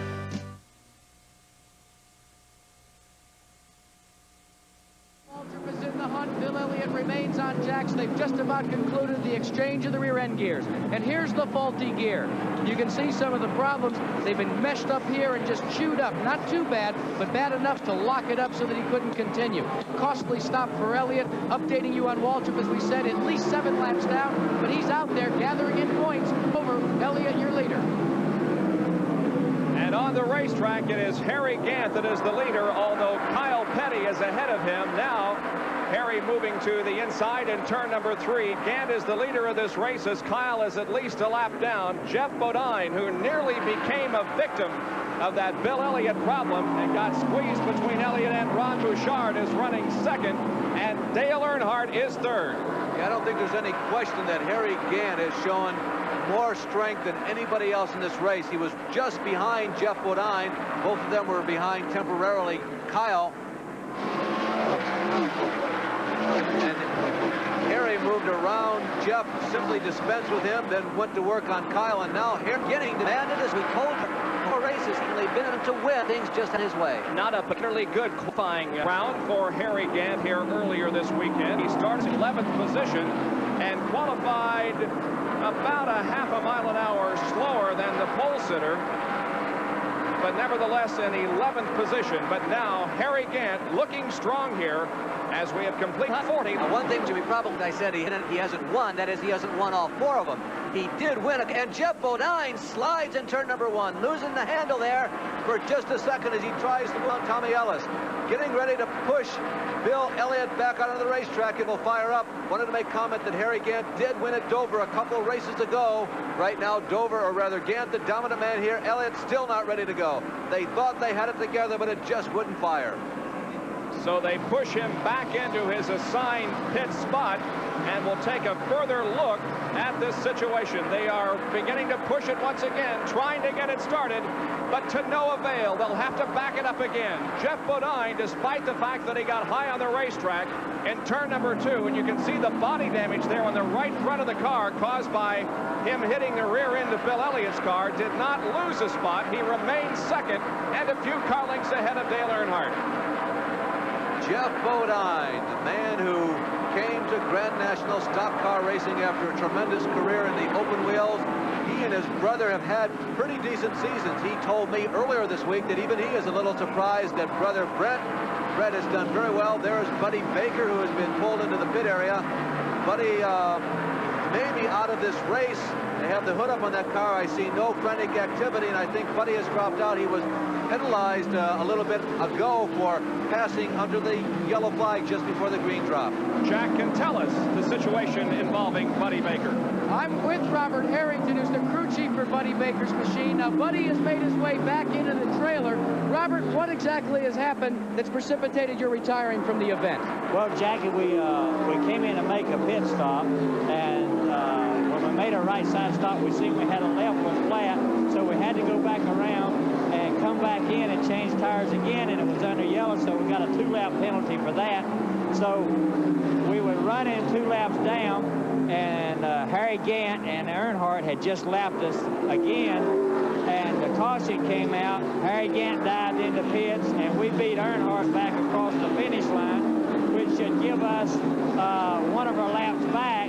And NASCAR says no. They black flagged us and told us to get behind the pace car. And Buddy said he'd just hang it up for the afternoon. There was no chance to try it. Well, that's the story for the Robert Harrington machine. An update on another car that has made it into the pits and is up on jacks with problems. That's Rusty Wallace in car 2, and he's right behind us. They work on the Rusty Wallace car, and they work on the Bill Elliott car while the race continues with Harry Gant from Taylorsville, North Carolina in the lead. There is Bill's car. It is up on jacks. They continue to work underneath it, trying to solve his gear problem. There is Harry Gant, the leader of this race, in the Hal Edom Burt Reynolds Skoal Bandit number 33. He is one of 5 leaders that we have had as we near lap 150. Nobody has dominated this race like Harry Gant is right now. There is Darrell Waltrip trying to work his way through. Richard Petty is not. I stand corrected. He is on the lead lap. Petty is on the lead lap. Bouchard is in that group also. Both of those guys continue to run with the leader, Harry Gant, as is Neil Bonnet, despite those extra pit stops that Neil made, Darrell's teammate, of course. He has been one of the 10 cars capable and able of staying up with the leader in terms of the lap of the race. Bodine is second, Earnhardt is third, Ricky Rudd is fourth, then Terry Labonte, sixth is Richard Petty, seventh is Tim Richmond, eighth is Ron Bouchard, ninth is Neil Bonnet, and 10th is Dave Marcus. Those 10 cars on the lead lap. The Junior Johnson cars are running together on the number of Darrell Waltrip, who is 7 laps down on the leader, and also Neil Bonnet in the number 12 Budweiser car. It's kind of an interesting day for Richard Petty. We saw him just running in front of those 2 cars. Petty has had a flawless day so far, and who knows, is this going to be the day that Richard Petty finally comes out of the woods and finds his way to victory lane? A lot of people keep saying, hey, it's just a matter of time. Dale Inman is back. He is a master strategist, and maybe they are right on top of the situation. There is Bouchard, also another good day for him. He stays in the lead lap. They're racing for position out on the racetrack. Yeah, I think I'm most impressed here in the early going with Ron Bouchard's performance. Started 20th, now well up into the top 10, and really is demonstrating that that car is working well this afternoon. Yeah, Ron Bouchard has had a 6th, an 8th, a 5th, and a 7th in his last 5 races, so he's been right there, almost knocking at the door. And I think given this opportunity, Ron Bouchard might be one of the tough guys as we get down to the latter stages of the race. 155 laps about have been completed. Remember, 400 to go. Bouchard, Richard Petty, and Darrell Waltrip. There's the average speed after 150 laps. We're about 9 miles an hour under the track record. And the reason for that, the 3 caution periods that we have had. One for Bobby Allison's stalled car, then for the incident involving Bill Elliott on the backstretch, and for the spin by Trevor Boys over in turn number 2. There you have a look at Neil Bonnet, who tries to keep up with leader Gant. Richard Petty and Darrell Waltrip, as you see the 2 of them on the track together, there you have the 2 leading money winners of all time. Bonnet, remember, won this race, as we told you, this spring here at North Wilkes. Only 5 guys who entered today's race have career victories here at North Wilkesboro. So it's a racetrack that really favors veteran drivers, obviously. Harry Gant, by the way, is not one of those 5 guys who has a career win here at North Wilkes. Tim Richmond is another one of the guys who came up with a surprise win here at North Wilkes a little while ago. Neil Bonnet in 8th and Tim Richmond in 9th spot. Both former winners here at North Wilkesboro. There is Tim Richmond in the number 27 Old Milwaukee Pontiac. A lot of speculation as to where Tim Richmond will be next year as far as a car is concerned. And there is a lot of speculation that he will not return to this car that he is driving this year. Of course, this race car is owned by Raymond Beadle. He has a stable of race cars. He's got World of Outlaw sprint cars. He obviously has been heavily involved in drag racing throughout his career. Nothing is formal or nothing has been official yet on the Richmond-Raymond Beadle situation, but as Bob mentioned, there's an awful lot of conversation about it. Oftentimes, where there's smoke, there is fire. Harry Gant has opened up about a full straightaway length lead on Dale Earnhardt. So Gant the leader right now. We'll be back with more of the Holly Farms 400. In my line of work, your insurance isn't on a piece of paper. It's up here, and it's in your equipment. With all the technology that's built into today's cars, I just don't trust mine to anything but AC filters. An AC oil filter can help protect your gasoline engine for up to 15,000 miles. An AC air filter, up to 30,000 miles. Never wait for trouble. Protect your car with AC filters. Now get rebates on AC filters. Call 1-800-AC-DELCO for a participating dealer.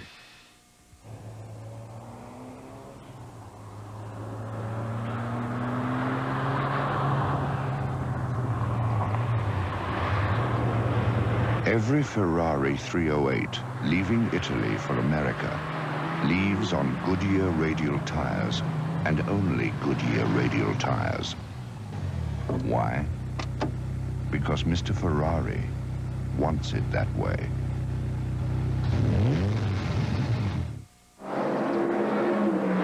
Here on pit road at North Wilkesboro, the Holly Farms 400, your third Winston Cup point later has problems abounding, compounding themselves. You saw the rear end being replaced moments ago. Now they think maybe possibly the clutch has gone awry on the car, so they're having to make repairs there too.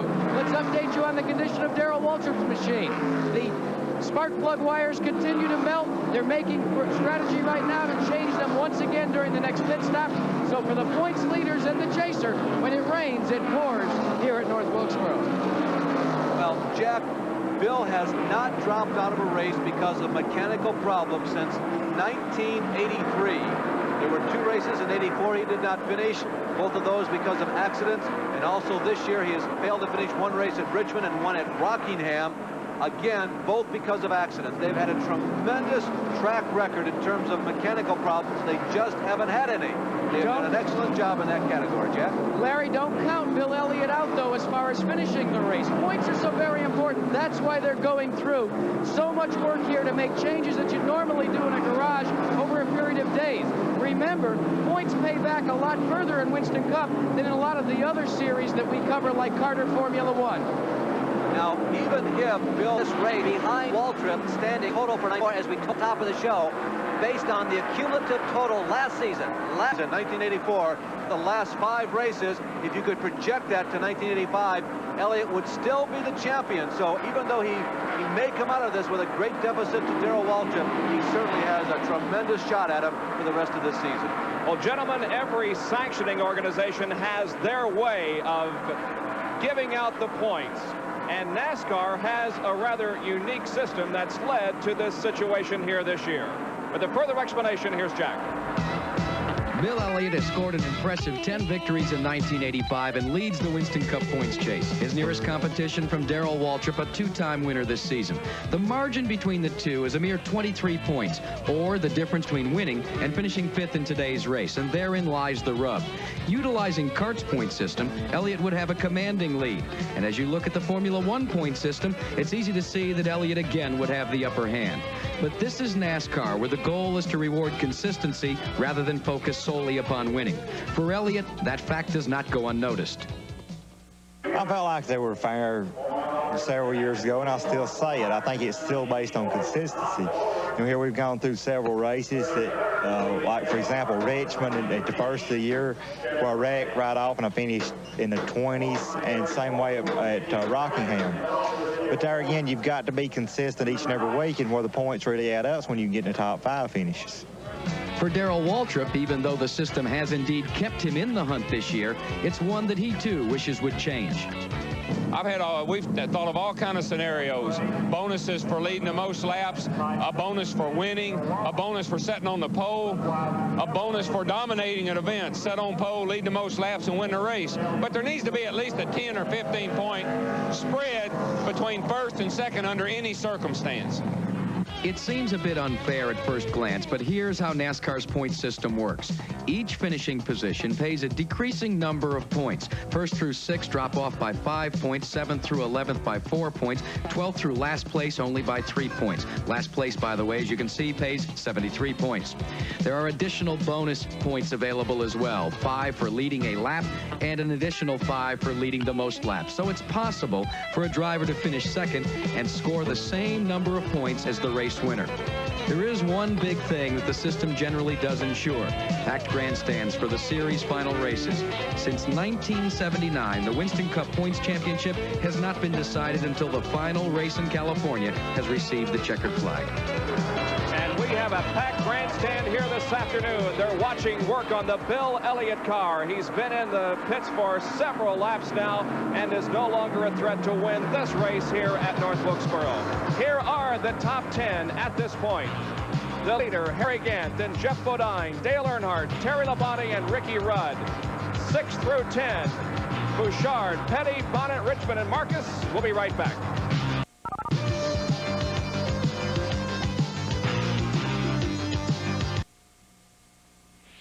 At CVS Cable Advertising, we mean business for you.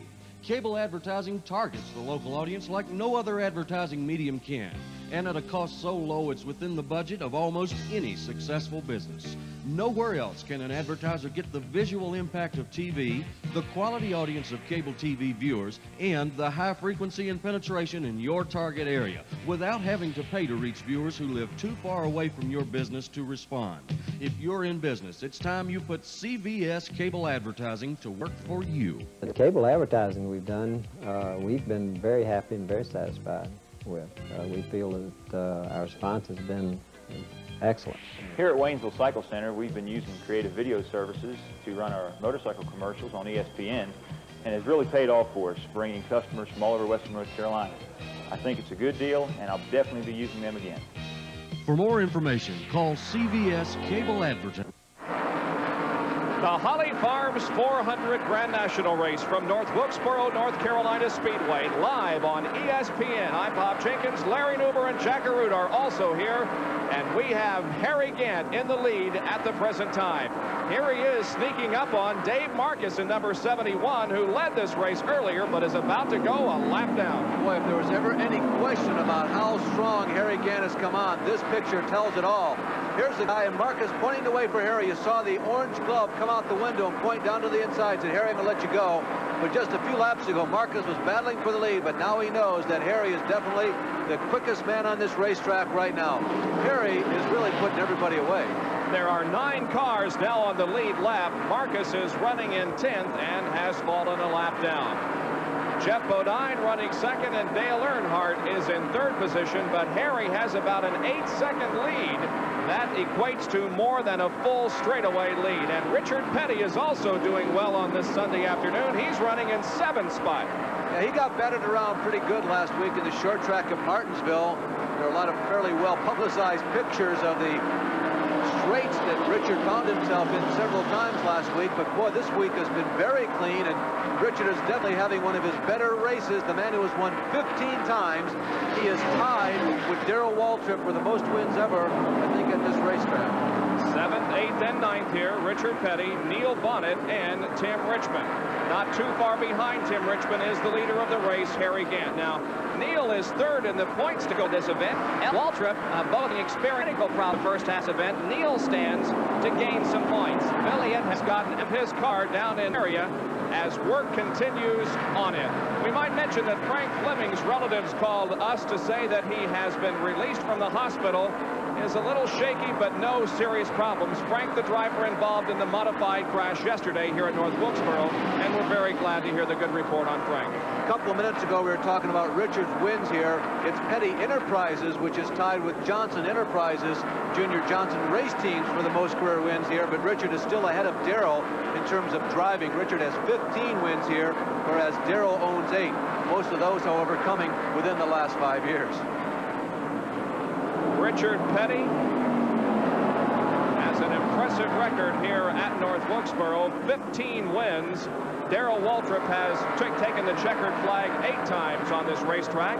Cale Yarborough has 5 wins, and Bobby Allison has 4. Allison already out of this race. His car stalled early, and he was the first retiree. And the 2 other guys, of course, who have a win here at North Wilkes, Richmond and Neil Bonnet, would make up the 6 active Grand National drivers who have won here at this really historic racetrack. Here's a racetrack that was one of the original speedways on the Grand National schedule. Speedy Thompson won a race here in 1953. Another reasonably familiar name, Herschel McGriff, was a winner at this racetrack when it was dirt. So this one goes back a long time ago.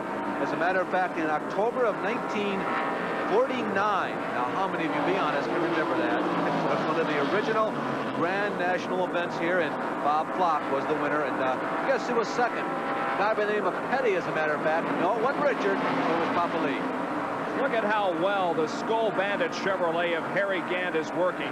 He has passed 7th, 8th, and 9th position. Now there are 6 cars on the lead lap. And here is the race for second. These guys have been running right together on the racetrack for the last 50 laps or so. Jeff Bodine and Dale Earnhardt. You know, there was so much talk about Earnhardt and his driving tactics the last couple of short track races. I was a little intimidated myself, as a matter of fact. There was so much conversation about it. I just wondered how everybody was going to play it. But everyone gentlemen is probably too strong of a term. Fair is perhaps a better term. This has been a real fair contest in terms of that everybody's been going for it. We've been running hard. The average speed under green flag has been well up on that 110-plus mile-an-hour range. There hasn't been any slam banging going on at all. Earnhardt is still running up front with all the rest of the guys, as he has done all season long on the short tracks, and it's been a pretty clean race in that category. Jeff Bodine was very lucky, though, when he was sandwiched between Bill Elliott and Ron Bouchard. The right front quarter of that car has been damaged, but Jeff was able to keep control. He moved to the inside of the racetrack on the backstretch, but did not really lose a spot and has now worked his way up in position. Bob, it did back into the as happening time. Oh, these third-pound stock car. Jeff's damage was just slight enough that it did not go back and damage the tire. Did not take inordinate time to make not hasty repairs, but rapid repairs in the pit area. And Jeff Bodine and Dale Earnhardt now then a new car teams from Huntsville, Alabama. By the way, Darrell Waltrip is running in 22nd position, and he is still 7 laps down to the leader. This is, of course, the last race that ESPN will be broadcasting this year of Grand National cars. There was a very strong and full field of cars here. Jeff Bodine, as you saw earlier in the race, was the pole setter. Other people who are here who failed to qualify for this race: Randy Baker, Jonathan Edwards, J.D. McDuffie, of course, a regular as usual, Phil Good, Brian Baker, another member of the Baker clan, tried to get into this race. Brent Elliott, Morris Randall from up in Michigan, Earl Kenovan, late who has had an Indianapolis car, and Mike Tilley were among the non-qualifiers here at North Wilkesboro this weekend. And since this is our last televised Grand National race this year, we want to take our hats off and salute and thank several people, especially those associated with NASCAR. Bill Gazaway, the Vice President of Competition, Dick Beatty, who's the race director, Morris and Jeannie Metcalf, who assist us greatly in the scoring, Chip Williams and Andy Hall of the Public Relations Department, and of course Jay Wells, Jim Hunter, Jim Foster, and the Francis also. Our thanks to you for making telecasts of NASCAR races very enjoyable for us here on ESPN. There's Kyle Petty, who finished second, remember, at a Talladega Raceway, that super fast 200-mile-an-hour, 210-mile-an-hour plus racetrack.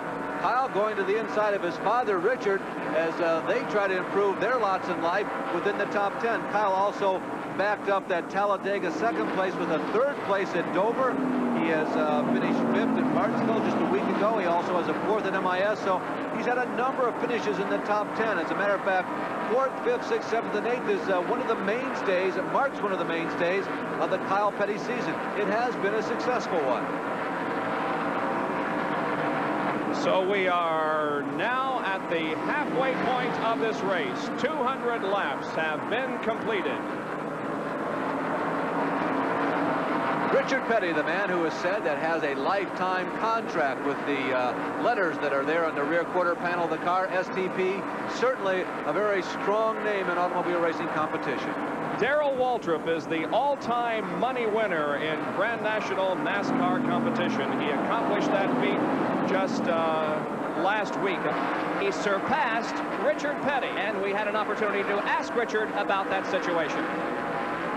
I really didn't worry that much about it, think much about it. I just noticed I won 15 races at Martinsville, and you know, the first race, 2 or 3 races I won, I made $3,000 there. So, you know, you figured 200 races against Darrell's 65 races, or big races, little races, or whatever. My percentages of finishing and winning and all that kind of stuff, then, you know, I should have made, if it had been paying the same amount, I'd be with 15 and 16 million now instead of 5 or 6. So money is the only thing that you probably cannot compare careers with, because, you know, take a Babe Ruth made $85,000 a year when everybody else was making 15. Now a bunch of the people make $1 million a year. He'd be making 6 or 7 million. So the money record is the only one that you can't really compare with. Well, now there are 2 sides to this story, Larry. Richard adequately points out that he didn't make as much money back in the early days as Darrell Waltrip has, but at the same time, he has been racing as many races as Darrell. In other words, since Waltrip has been on the circuit, so has Petty, and therefore there's a good examination of that. Yeah, Waltrip calls it a live record. He's saying that you know, Richard has had every opportunity to make every dollar that Darrell ever won. You know, it's sort of like the opportunity of what if Ty Cobb were playing and then Pete Rose started to play. Ty Cobb had already been playing 13 years, and then Rose comes up and gets more hits than Ty while they are both playing. Obviously, that would be rather impressive if that would happen. But to be fair, as Richard said, they just weren't awarding as much money back when Richard was winning 10, 15, 20, and even 25 races a year. Richard Petty from Randleman, North Carolina, currently running in 7th position. He is a lap down. Well, we've had a change of second place in the last couple of laps. Dale Earnhardt has moved around Jeff Bodine and is now running in second spot. Yeah, Earnhardt, the guy who has been so tough on the short tracks, maybe has been radioed from his crew just how far away Harry Gant has taken off. Harry Gant has a half-a-lap lead now on second place Dale Earnhardt. Jeff Bodine is right behind, and everybody else is falling rapidly behind. The Skull Bandit is running away and trying to hide from everybody here at North Wilkesboro. Our mid-race summary shows you that at the end of 200 laps, we had run an hour, 19 minutes and 30 seconds at an average speed of 94.339 miles an hour. 5 leaders, 7 lead changes, 3 caution periods for a total of that have dropped petitionally. Allison and Motley the player in the Winston Cup chase. Bill Elliott. Then at the show that Harry Gant is the leader of our race. Jeff Bodine and Dale Earnhardt battling for second. Terry Labonte running 4th, and Ricky Rudd is in 5th position. 6 through 10, Bouchard, Petty, Bonnet, Richmond, and Marcus. We'll be back in just a moment. Have you driven a Ford? When was the last time you had the kind of car to bring the road alive? Have you driven a Ford? Then you don't know what you're missing. Have you driven a Ford? Driven a Ford? Have you driven a Ford?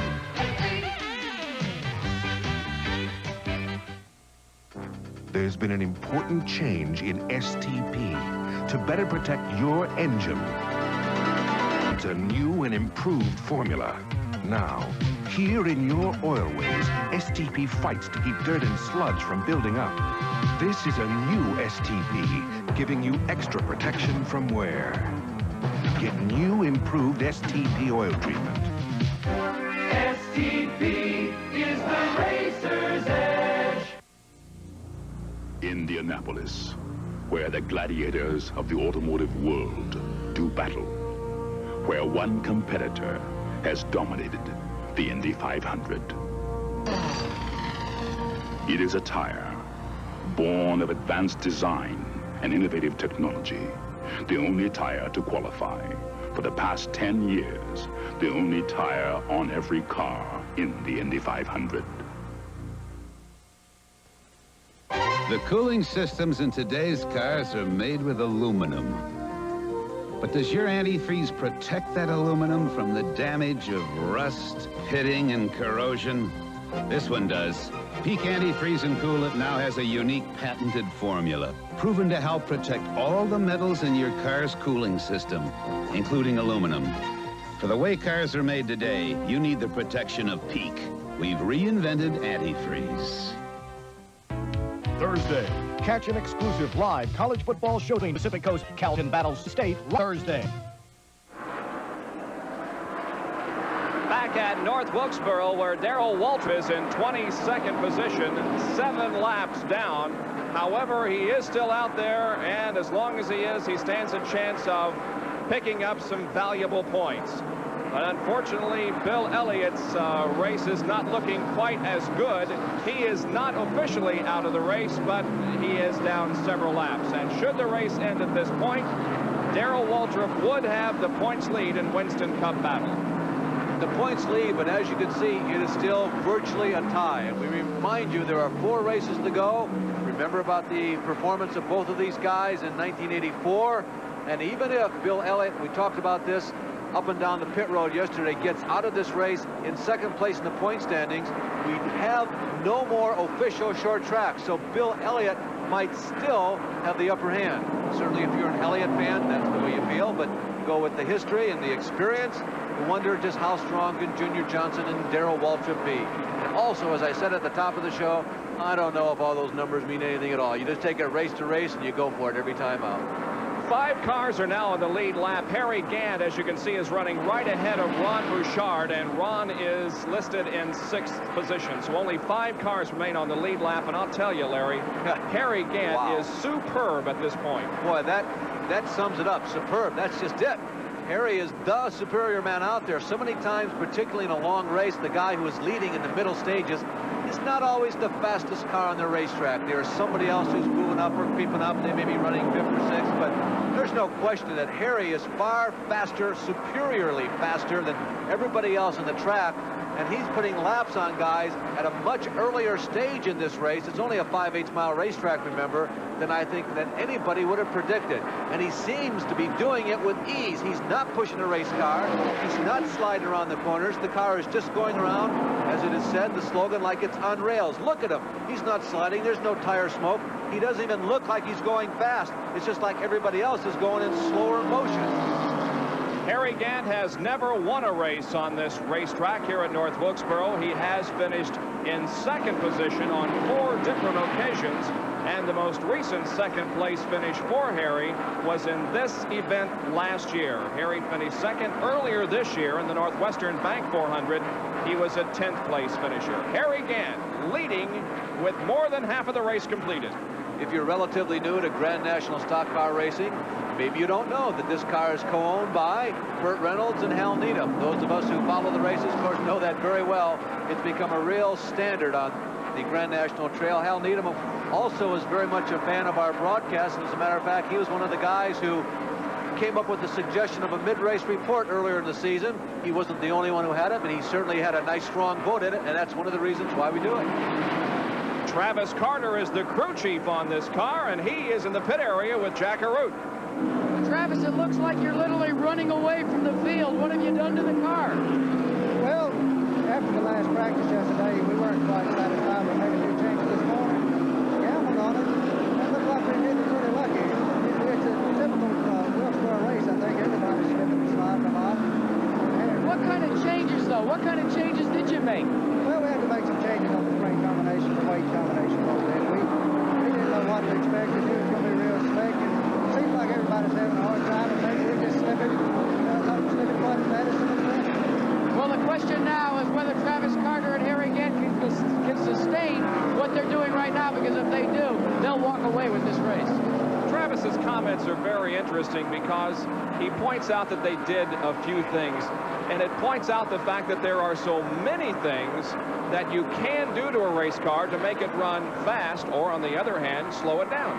Yeah, it's like a Scrabble game. It really is. There are a lot of moves that you can make, and you hold a lot of pieces in your hand, and you try to utilize as many of those as you can and rack up as many points, if you will, in this game. There are so many things to do. That's why the Johnson team has been so strong here traditionally, because they come to this particular racetrack and practice so often. But it sure looks like that Travis Carter and Harry and all the rest of the crew, they played the right Scrabble pieces, at least so far this weekend here. Now Ron Bouchard in 6th position, a lap down, and right ahead of him is Kyle Petty, but Kyle is not on the same lap as Ron Bouchard. Kyle has been running pretty strongly, though, the last 25 or 30 green flag laps. 170 laps to go.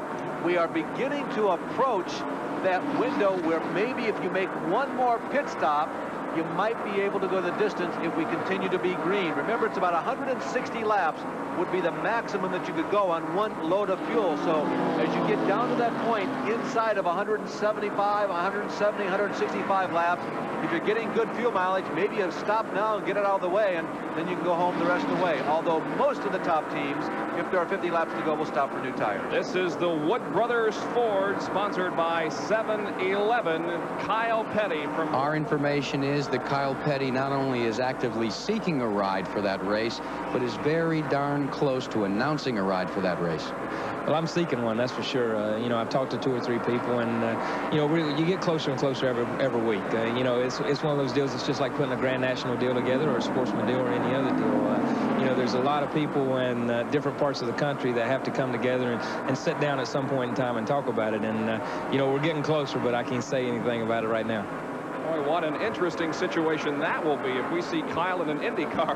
Yeah, it really will, Bob. He is an annual visitor, it seems, at Indianapolis during the month of May. Dick Brooks is another guy who's gone up there. Richard Petty, his father. But it was pretty obvious that Dick and Richard were just there as spectators, but you always had the feeling that Kyle might have a little more about it than they were. And now there are 4 cars on the lead lap as Harry has moved inside and passed 5th place. Ricky, what data indicates is on this run, and in run 7. Have a car that has spun into the infield. That's the number 74 of Bobby Waywack. And Harold Kinder, we're watching to see whether or not a yellow comes out. Apparently it will not. Bobby Waywack, although he gets off of the racetrack, now pulls back onto the track, is under his own power, so no yellow. Harry, again, I'll tell you, is burning up a lot of dreams of a lot of people. There you see Ricky Rudd. Ricky is one of those guys who has not won yet in 1985. And Rudd is trying to hold on for all he's worth because he does not want to go 1 lap down to the leader, Harry Gant. As you can see, he's led 130 laps here today. Ricky Rudd, somebody who wants to win a race along with Jeff Bodine. Now some bumping and banging going on. Look at Harry getting squirrely coming off of the 4th turn, and Ricky, maybe a little bit of contact. That's the first time Harry's heated up his tires in the last 50 laps, I'll tell you. That car is really sticking. It just seems to be the right combination of chassis as well as horsepower. When it all comes together, this is a picture of how dominant one combination driver and car can be. And Harry now racing with Dave Marcus. Dave is in 11th position and about to go 2 laps down. Now the 4 cars that are on the lead lap, besides Gant, Dale Earnhardt, Jeff Bodine, and Terry Labonte, who's having a fairly successful afternoon, running in 4th, but Harry is not too far behind Terry. Dale is a half a lap behind. 3rd running Bodine about 2/3 lap behind Harry. And as Bob mentioned, Harry has 1 car and about a football field, as one say, between himself and Terry Labonte. So it's getting pretty narrow out there, the guys who continue to run in that same groove as the leader, Harry Gant. Well, as he did earlier, he's having trouble passing Dave Marcus here and putting the 2nd lap on him. Now as they go into corner number 3, Gant pulls alongside, but again, Marcus does not give an inch. Trying to stay down, perhaps is the opportunity for Gant. Clearly, there may have been a little bit of contact there between Gant and Marcus as they battle. Harry fighting that car and shaking his fist at Dave Marcus in the backstretch. Yeah, Harry says, I want to get down there. Let me get by. And Dave backs off just a touch, and Harry shoots by, squirts down on the inside, and he had to ask for it to get it. And while all this is happening, Kyle Petty kind of has tucked in on the back bumper of Harry Gant, and he has picked up the position over Ricky Rudd. Yeah, Kyle is a lap down, actually the length of the racetrack down to Harry Gant. You can see that Kyle is right behind Harry. Harry now has a free racetrack, at least for a few moments here. He'll try to once again pick up the pace and get away from the rest of these people. Well, now Harry Gant has completed his lapping and sits back and kind of relaxes for the time being, clearly in command of this race.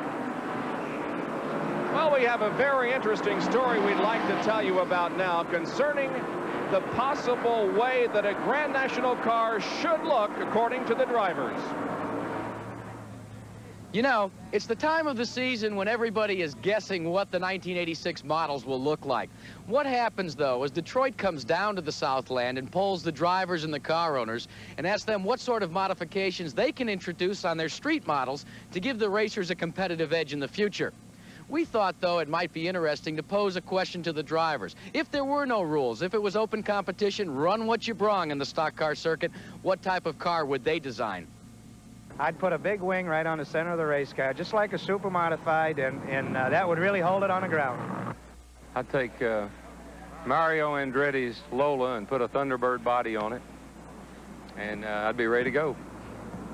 Well, the wing would go on the rear for stabilization as far as going straight, and also something like the 70 Superbird. That was a super situation. It was stuck up by itself and got clean air, and that's what you'd have to do with something like it. You know, I'd probably throw a wing on the back and be able to adjust it maybe from the driver's compartments.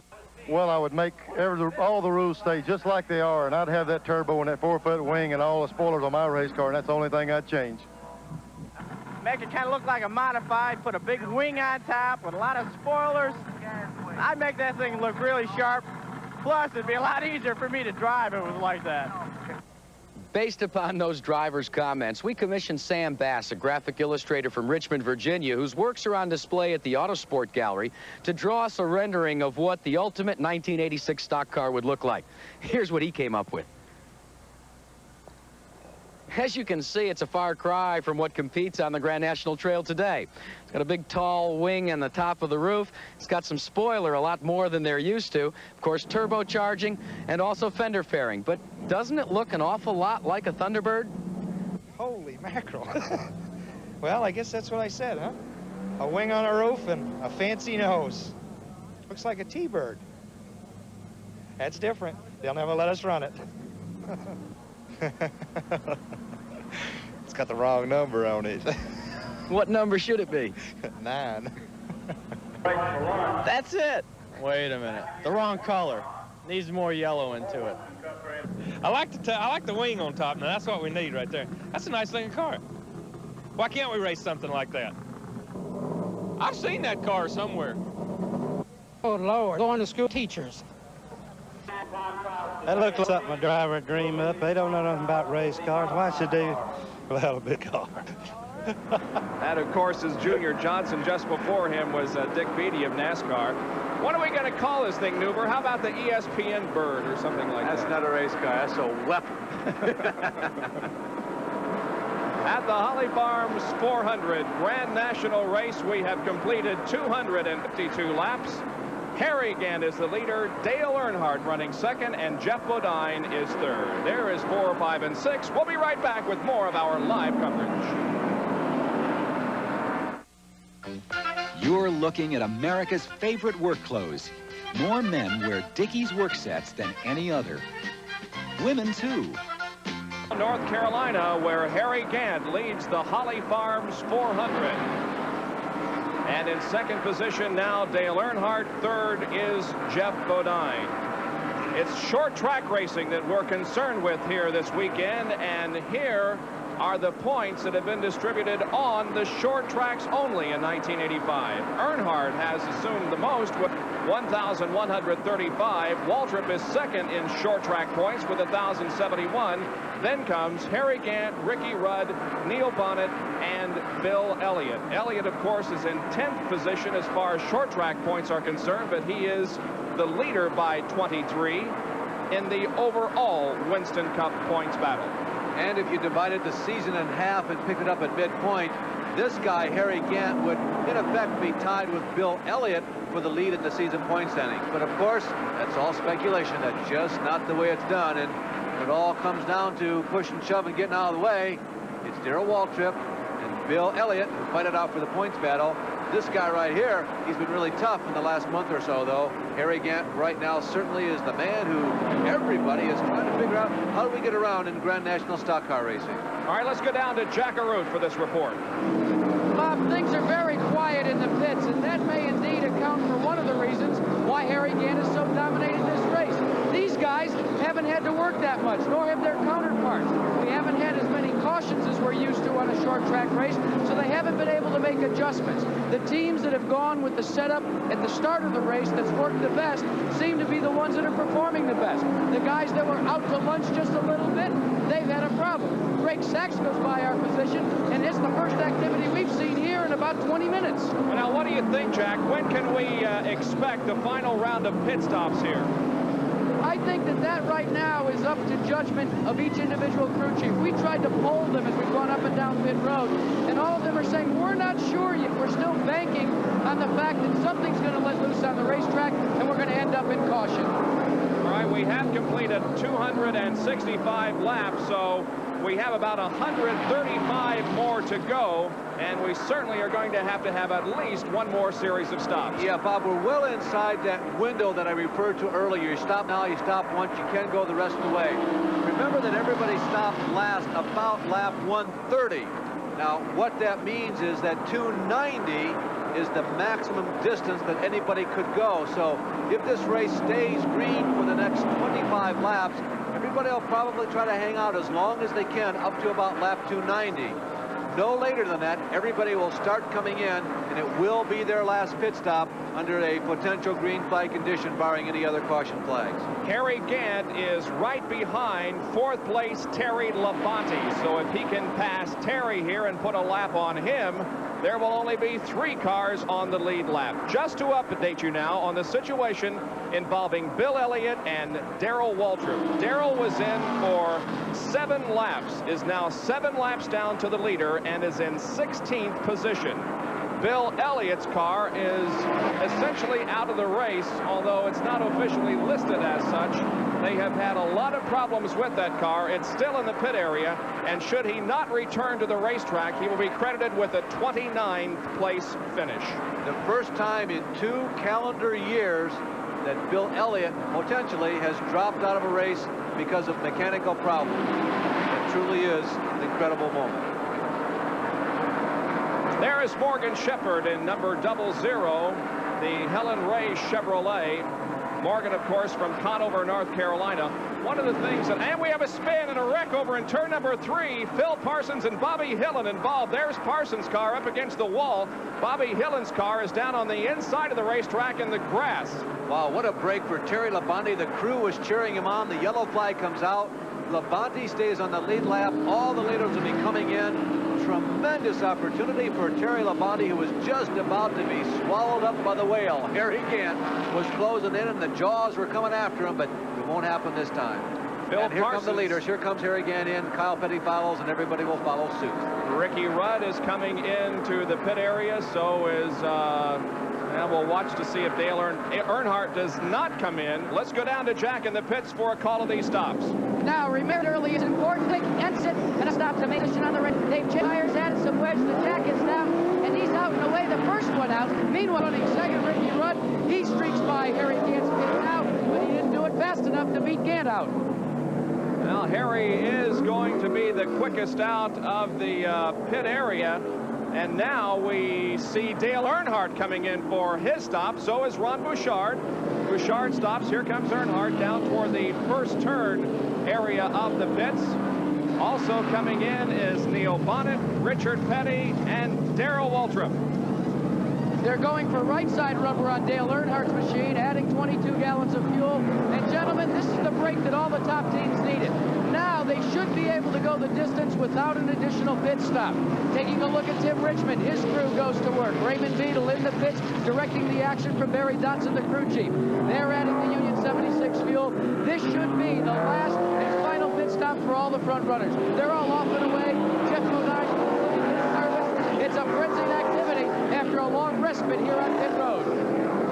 And you never know, Bob. I mean, we have seen people many times. Richmond at this racetrack just got a hot set of tires one time. He had been wallowing, if you will, around in 5th, 6th, or 7th, but it was just the perfect combination, and he went away and won this race with ease.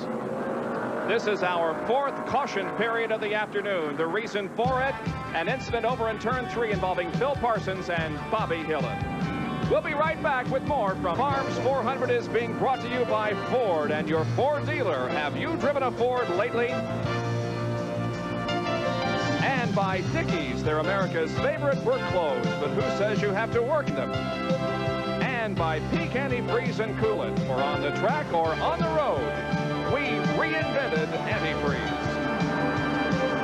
The green flag comes out and racing resumes at North Wilkesboro, North Carolina Speedway. And on the racetrack, Ricky Rudd leads them down. Although he is a lap down, the leader of the race is still Harry Gant.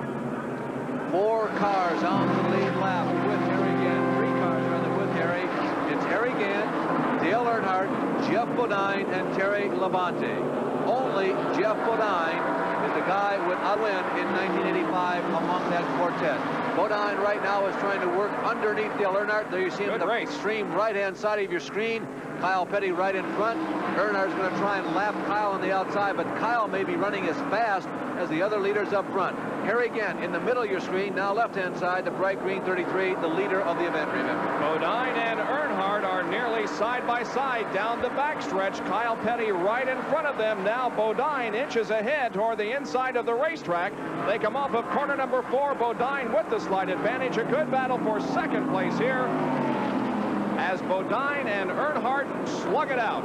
Yeah, Bodine can really put Dale Earnhardt in a less desirable position because he's got the inside. He can continue to just move up inch by inch. Now Labonte. And finally get Dale moved up too high to get a real good bite. And Labonte, as you said, Bob, almost snuck underneath. This is also a contender for the spot. Terry Labonte on the lead lap and in contention for this second and third position. And while this is going on, Kyle Petty a lap down, Harry Gant leading the race, and Ricky Rudd up front.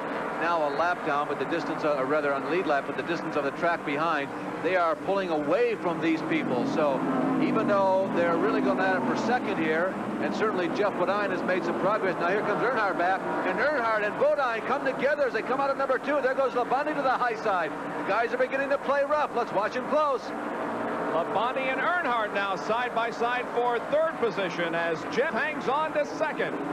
Great racing here. Earnhardt and Terry Labonte, a couple of veterans slugging it out in turn number 1. Earnhardt with the advantage on the inside. You got to put this into perspective. There's been a lot of comments about Dale's driving on the short racetracks, and at least a couple of people said, well, yeah, it may be part of the sport, it may be part of the unwritten rule, but we're race drivers too, and we don't expect to give any quarter. We're not going to ask any quarter.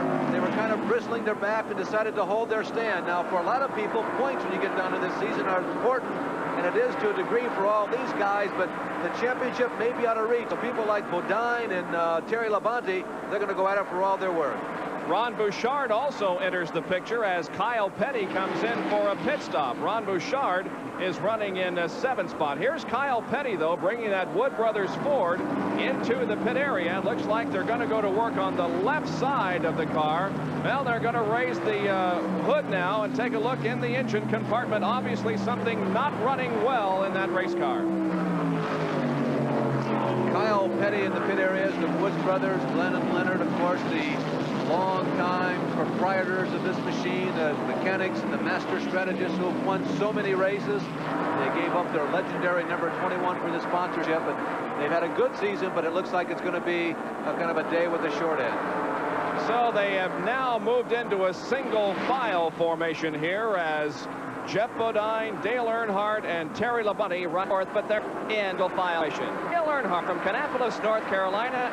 Are his driving tactics a little questionable? Well, here is Larry.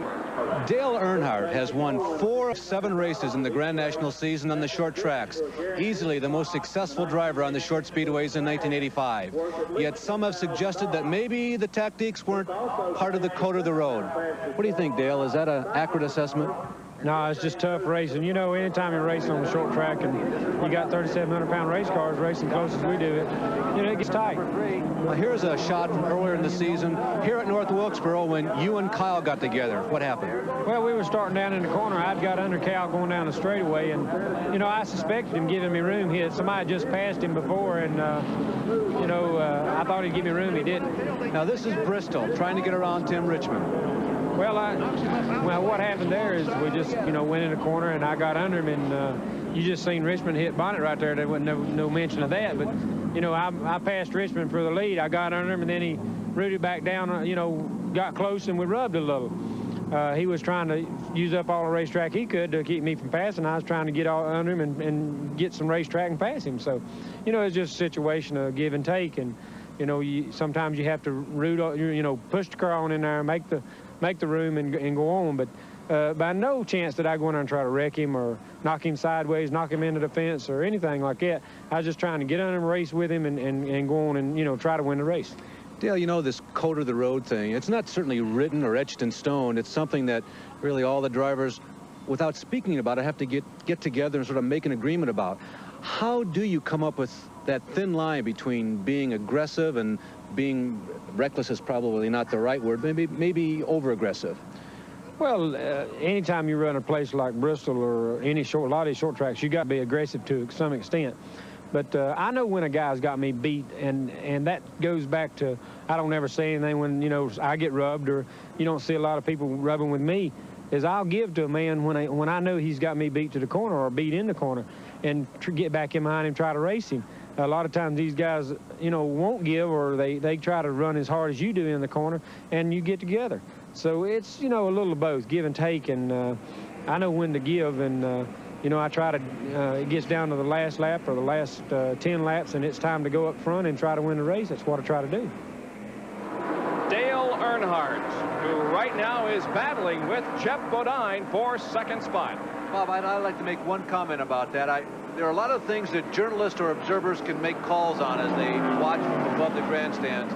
But I think that in a situation like this, it is so specialized, and there's so much that goes on in the heat of the battle right behind the steering wheel. This is a race driver's call. I don't think it's anybody's privilege, so to speak, to really make a judgment call. Listen to the drivers and make your own decision what they say.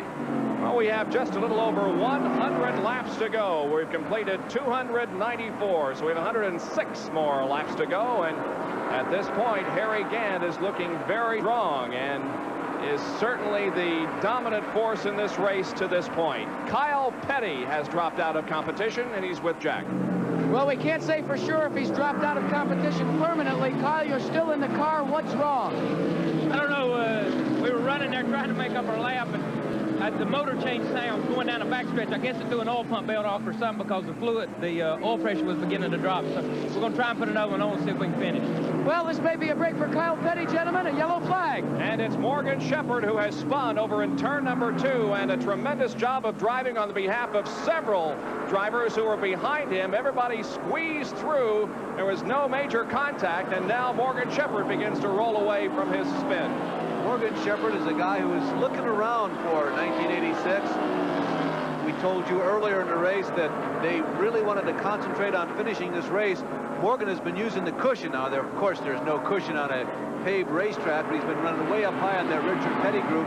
By the way, he is primarily interested, he told me, in the Bobby Hawkins car for 1986.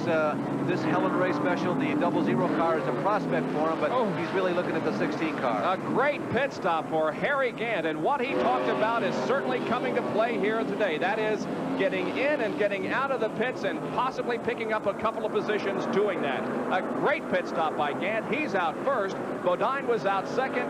Earnhardt was out third, and then Labonte. So they're basically going to stay in the same running order, but boy, a great pit stop by Harry Gant. You know, Bob, every time I see a situation like this, yeah, I agree. I guess you have to do it because everybody's going to come in and get fresh tires, and you two got to take the chance to see that you can continue to be fast. But Harry has been so fast the last hour or so, it just seems like I would have had a real tendency to stay out. I talked about good driving on the part of some of the drivers. Watch this. Richard Petty sneaks by. There goes Speed. Who's that on the inside? Bobby Gerhardt. Darrell goes on the high side. Jimmy Means goes by. Yeah, there were a lot of them who did a super fine job. And Morgan Shepherd has rolled into the pit area. They're changing tires on that car, and he will rejoin the field, I am sure.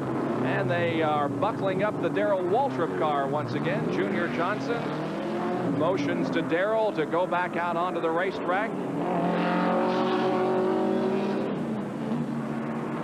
So the race under its 5th yellow of the afternoon because of the spin.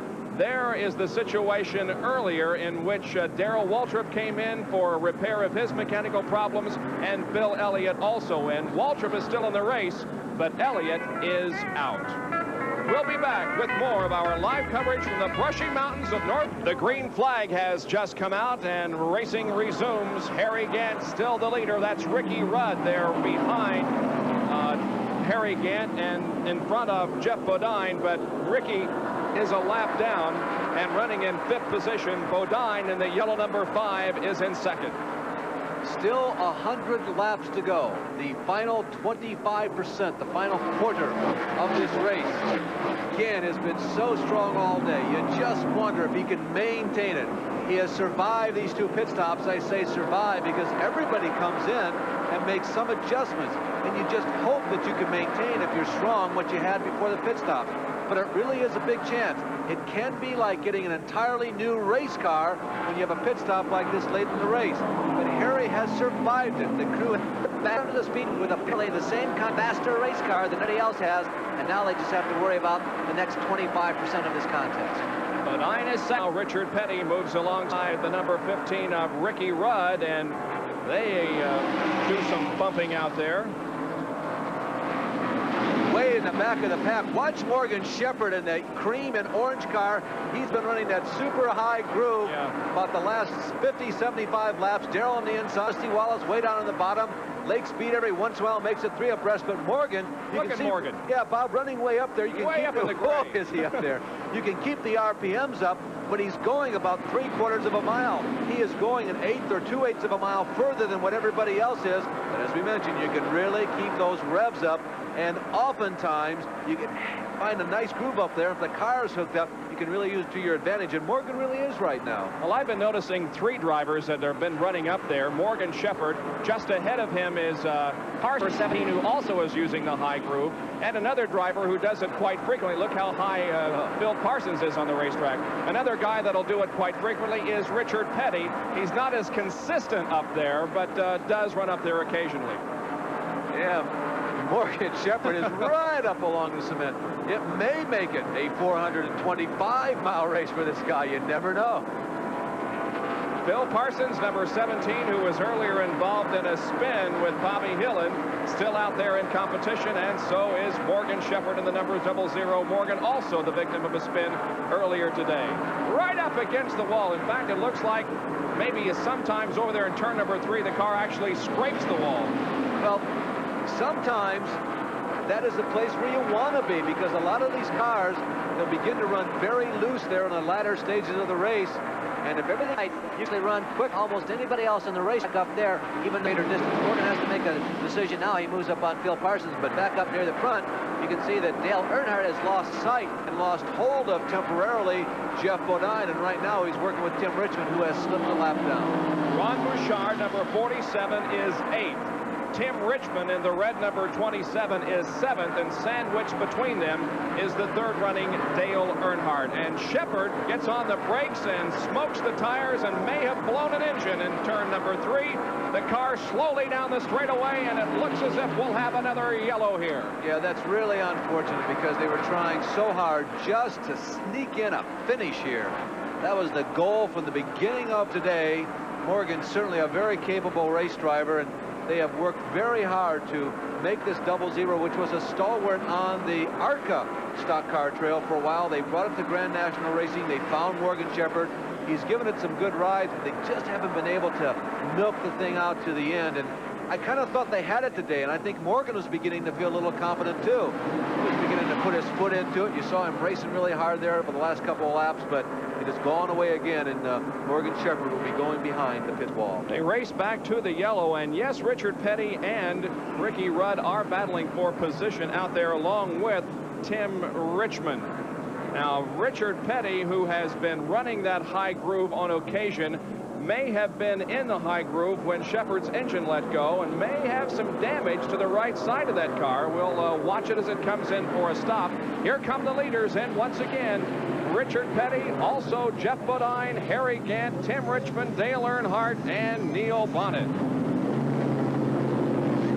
Changing rubber on the left side of Harry Gant's car. But again, it's a quick stop for Harry, and he is going to be the first out of the pit area. Terry Labonte, it looks like, is going to fall into 2nd position here. Earnhardt 3rd, and Jeff Bodine is going to be the last out of the pits among the 4 running on the lead lap. Well, that's an example of what I was talking about. Jeff Bodine had worked very hard to move up to 2nd place. Now with this pit stop, he takes the calculated risk like everybody else did. He loses 2 positions, and on this racetrack, passing 2 cars, particularly running in the top 4, it might take you 50 or 60 laps.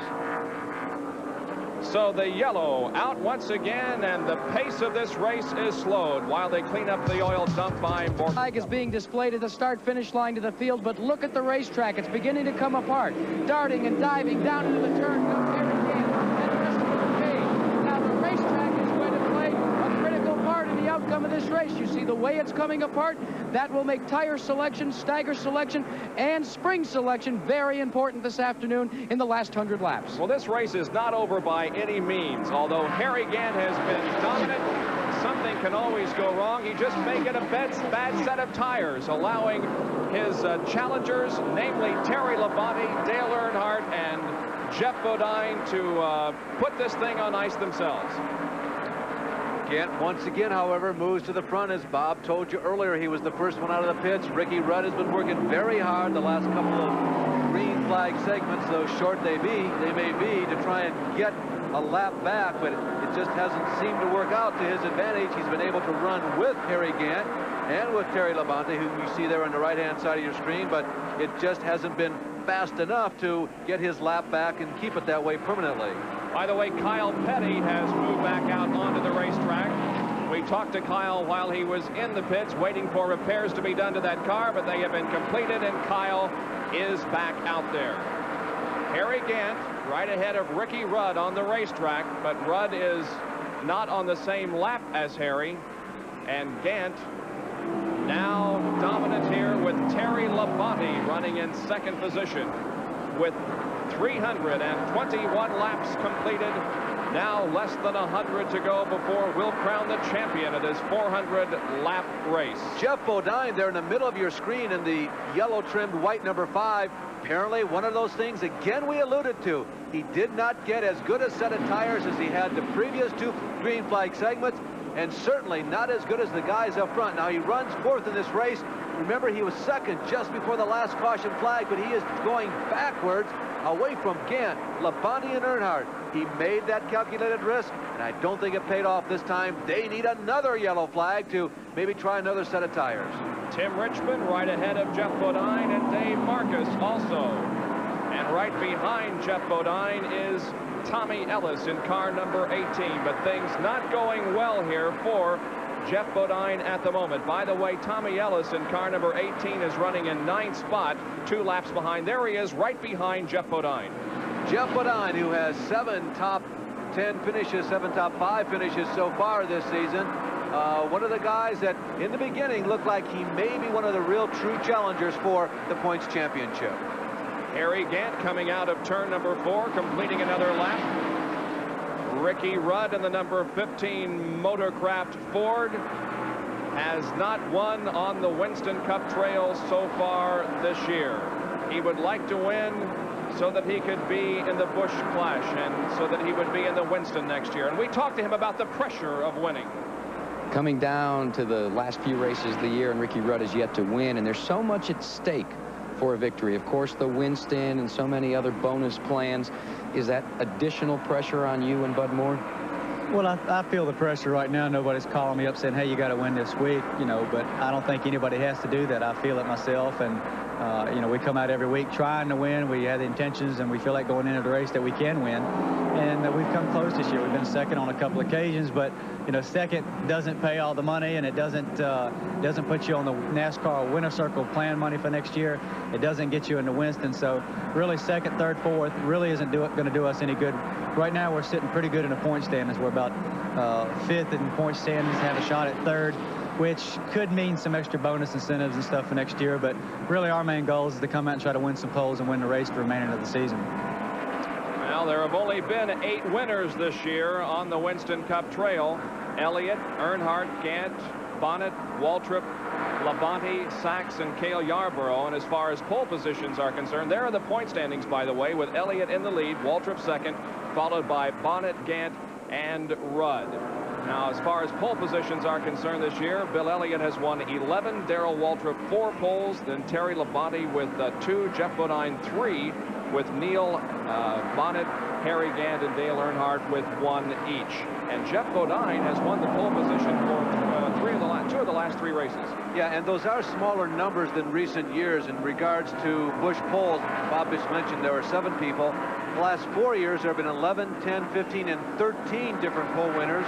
And in terms of winners, those 8 that Bob mentioned, and the last 2 years prior to this year, there have been 12 separate winners in the trail. So you can see that Bill Elliott's dominance has really changed the course of the season for a lot of drivers. He's having a dramatic impact, truly, on the finances, the sponsor searches, and the plans of a lot of teams in Grand National Racing. But if you are just joining us, Bill Elliott's day was not a particularly good one, as he dropped out of the race early and will be credited with 29th position. And Darrell Waltrip also had problems, but he is still in the race. Still in the race leading is Harry Gant, and we'll be right back to North. Jenkins, Jack Arute, and Larry Nuber back at North Wilkesboro, North Carolina for our live coverage of the Holly Farms 400 that Harry Gant leads at the present time. One of the two rookies still in this race is Ken Schrader from Fenton, Missouri, and the number 90 Ultra Seal Ford, crew chief by Junie Donlevy, owned by Donlevy, and there is Ken. He's the leader in the rookie points right now. Yeah, they've had a good season, Bob, and they're working on a lot of prospects in terms of sponsorship for next year, and I think things can only get brighter for this combination. Schrader is a very accomplished racer, lots of experience, and it may well be a good bet like Bill Elliott was a couple of years ago for a potential sponsor. And the other rookie still out there in competition is Eddie Birchwale in car number 6. He's from San Antonio, Texas, and is driving the U.S. Racing Chevrolet. This combination, car owner and driver, will not be back together in 1986, not because they're unhappy, but both of them want to move on to something else. As a matter of fact, DK Allred, who owns this operation, is very interested in once again going after the rookie title for 1986. And in talking with him earlier this morning, he expressed a specific interest in Butch Miller. And they run LMS racing. He says, you know, I wouldn't mind it if Butch would give me a call. So, Butch, if you're listening, maybe there's a lead for you.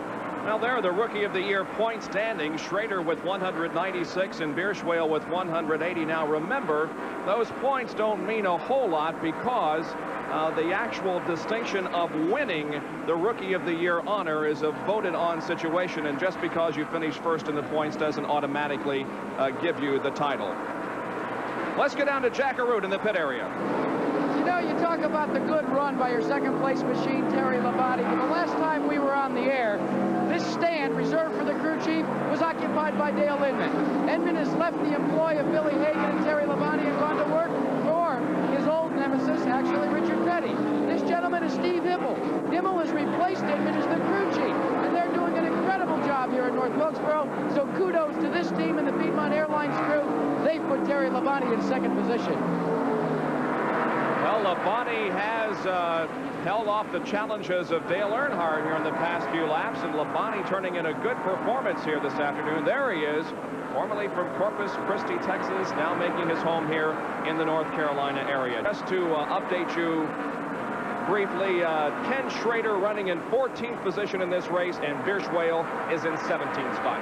The other people are still involved in the administration and decision-making in terms of the car number 44. Terry's dad, Bob, running the shop basically back at home, and Pete Wright is also assisting both Bob as well as Steve Meal in all those decisions. And that would be a nice surprise for these guys if they could pull off a win. It would prove to everybody, mostly to themselves, that, yeah, we learned a lot from Dale, and we really hate to see him go, but, hey, we're prepared. We're ready and able to win races now on our own. All right, let's run down the field for you since we are basically in kind of a hold situation here. Gant is the leader. Labonte and Earnhardt here running second and third. Fourth is Jeff Bodine.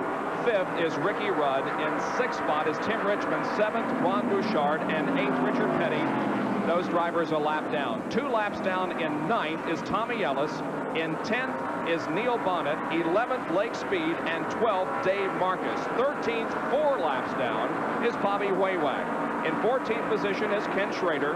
15th is Phil Parsons, 6 laps down. Then Darrell Waltrip, who is 7 laps down, and Buddy Arrington, who is 8 laps down. 50 laps remain in this race. Terry Labonte, Dale Earnhardt. These are two of the people who a couple of years ago by Humvee Wheeler at the Charlotte Motor Speedway were called the Young Lions of Racing. The Young Lions have really taken over this sport, which used to belong to the guys who have driven and lived in the South for the last umpteen dozen years. You know, when the days racing began, of the top 10 drivers in points, only 2 had actually started their Grand National careers before the 1977 season. Only Darrell Waltrip, 1973, he started the season, and Bobby Allison was the other one, but everybody else had begun in 1977 or sooner. The so-called young lions have really taken hold here. By the way, I'd like to thank Bob Kelly of the Ford Motor Company for some of the information he supplied us with for this race, and that was one of the little tidbits that he gave, and it's a really strong point. Things have really changed in Grand National stock car racing. Tommy Ellis has done very well in this race. Tommy started in 14th position, and as we told you just a second ago, he is up to 9th in that Freelander car. And there's a reason, by the way, for that red, white, blue. It resembles an American flag. Well, that car is sponsored by the Freelander Corporation, and they are a mortgage company, oftentimes extending money for home ownership. And, of course, they call that the great American dream, to own your own home. And that's the reason why they've gone with this very patriotic red, white, and blue flag-waving color scheme for their Grand National car. And that team was all set. They'll be back intact for 1986, and you got to say that they are one of the sleeper teams. This guy, with his experience, his aggression, certainly has the ability to run up front on a regular basis. So who knows, maybe in 1986 we may be looking toward Tommy Ellis as one of the guys up there in the potential for high points finishing when the season is over next year. This is only Tommy's 11th race of 1985. He didn't start running regularly, or at least on a semi-regular basis, until the Charlotte World 600. And his best finish this year has been a 10th on the short track at Richmond. The best race on the track involves Terry Labonte in number 44 and Dale Earnhardt in number 3. This is the battle for second position. Firmly entrenched in the lead still is Harry Gant in the number 33 Skoal Bandit. We have completed 358 laps of this 400-lap contest. We'll be back with more from North Wilkesboro, North Carolina. North Wilkesboro, where Harry Gant is still the leader of our 400-lap Winston Cup Grand National race here at North Wilkesboro. 253 of the 360 laps, Harry has been in command. And quite honestly, if he should lose this race, it would be a rather shame, because he has been so dominant here. Look at the battle for third spot here. Jeff Bodine moving inside of Dale Earnhardt and trying to take third away from Dale. Bodine has worked very hard. We told you at the beginning of this green flag segment that it looked like the tires just weren't a good set. The stagger wasn't right. They weren't getting a good bite, but Jeff has stayed with it. Maybe he's heated up these tires, and as they have heated up, they've become a little more better suited for this racetrack here this afternoon at this point. And Bodine now is beginning to come on. He moves by Earnhardt. He moves into third. Now he sets his sights on Terry Labonte, and Jeff Bodine is beginning to move frontward. And that's Bobby Waywack in the number 74 yellow car that Jeff moves to the outside and passes. Going into turn number 3, he is closing in on second place Terry Labonte. By the way, one of the people that this crew always thinks of is Keith Dorton from Concord, New Hampshire. His brother Randy works on this team, and Keith is a patient of full. He's strong of this team. Today is his birthday, and asked me to send along a special greeting to you, Keith. So we know you're watching over in Concord, where we have a lot of friends and guests. Happy birthday. Your man's beginning to come on. Jeff Bodine in third spot now, and Earnhardt in fourth. There is second, third, and fourth, and the interval between them. There is second place Terry Labonte, and he is about a half a lap behind the leader, Harry Gant. Boy, Gant is just amazing today. This is a very strong performance. There's Earnhardt. He's watching Jeff Bodine go away. Bodine and Labonte are running better than Dale Earnhardt. Labonte now is approaching heavy traffic, and Bodine is really going to have an opportunity now to move in. It'll be about a quarter lap, and Jeff going to catch up. Whether or not he gets another story. But you can see all those cars as they go to move to the high side of Eddie Birchwell. They've just dispensed with Bobby. There's Harry Gant. Harry Gant is coming out of 4. Second and third place are coming out of 2. That gives you an idea of the interval. Gant putting another lap on Trevor Boyce in car number 49. We're nearing the closing stages of this lap. Greg Sachs is coming into the pit area. Last time around, we noticed him running very slowly to the inside of the racetrack. and now he's elected to come in for a stop. It's been a tough afternoon for Greg, who's been in numerous times in that number 77 Miller American Buick. Yeah, the time before that, he was up painting a wall. I saw him kicking up dust coming around both 3 and 4 and 1 and 2. So I have a feeling he may have had a tire going down, because I noticed they'd gone to work specifically on that right front, and Greg was way up, even above the so-called cushion. Sachs moving back out onto the racetrack right beside Tim Richmond. Harry Gant has been one of 5 leaders that we have had today, and there are Harry Gant's pits, and they are timing him as he circles this 5/8 mile oval. Besides Harry Gant, the leaders have been Jeff Bodine, Dave Marcus, Dale Earnhardt, and Darrell Waltrip for 1 lap before his mechanical problems dropped him 7 laps back. Bill Elliott has led 16 different races this year, but Harry Gant coming into this race had led 6. Into this Harry Gant had 15, and needless to say, it's led a couple of laps. So Harry now ties Bill Elliott for the most races, different races that he has led this season. Darrell Waltrip also came into the race with 15 different races that he had led. And here comes Bodine fighting the wheel of that Chevrolet, trying to take over second spot from the Chevrolet of Terry Labonte. Now Bodine gets a nose on the inside of Labonte. Let's see how it goes out of the second turn down the backstretch. Bodine and Terry Labonte are side by side for second place into the third turn. Jeff Bodine with a slight advantage. Bodine trying all he can to take second spot, and he does. Boy, I'm really impressed. That's been hard work, I'll tell you. We told you earlier it looked like it just wasn't going to work out for him, but something has really turned around, and Jeff Bodine is coming on. He could really use a yellow, but I don't think it's going to happen. The question is, can Jeff Bodine catch Harry Gant, or will Gant hold on for the victory? We'll be right back with more of our live coverage. Back at North Wilkesboro, where Harry Gant continues to lead. We thought perhaps we were going to get a yellow because Buddy Arrington's car was moving very slowly down the backstretch. He has, however, made it into the pit area, and no yellow right now. I could just hear Travis Carter, Harry Gant, urging him on, saying, come on, buddy, let's go, buddy. But he did get around 25 laps to go, about actually less than 25 laps, and Gant maintains the margin of about a half a lap. As a matter of fact, it's exactly a half a lap. Harry just crossed the finish line, and Jeff just whizzed by the extension of that finish line, but unfortunately down the backstretch. This will be Harry Gant's 3rd win of 1985. Should he hold on for the victory here, and he only has 21 more laps to go. Harry won at Martinsville on the half mile, and he won on the Monster Mile at Dover in the 500 that was run just a few weeks ago. Bob mentioned earlier that this would be our last Grand National race, and we thanked some people from NASCAR a little earlier ago, and I'd like to thank some other people who helped us out all season long with statistics.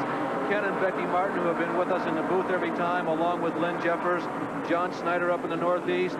Bob Ladford, as usual, has been a great help, and Jenny Nickel back in Ohio has supplied us with a lot of meaningful and useful statistics. So thank you very much to all those people, and we'll see you next year again. We're timing Harry Gant here on this lap. We'll see how fast he's turning this racetrack. 21.8.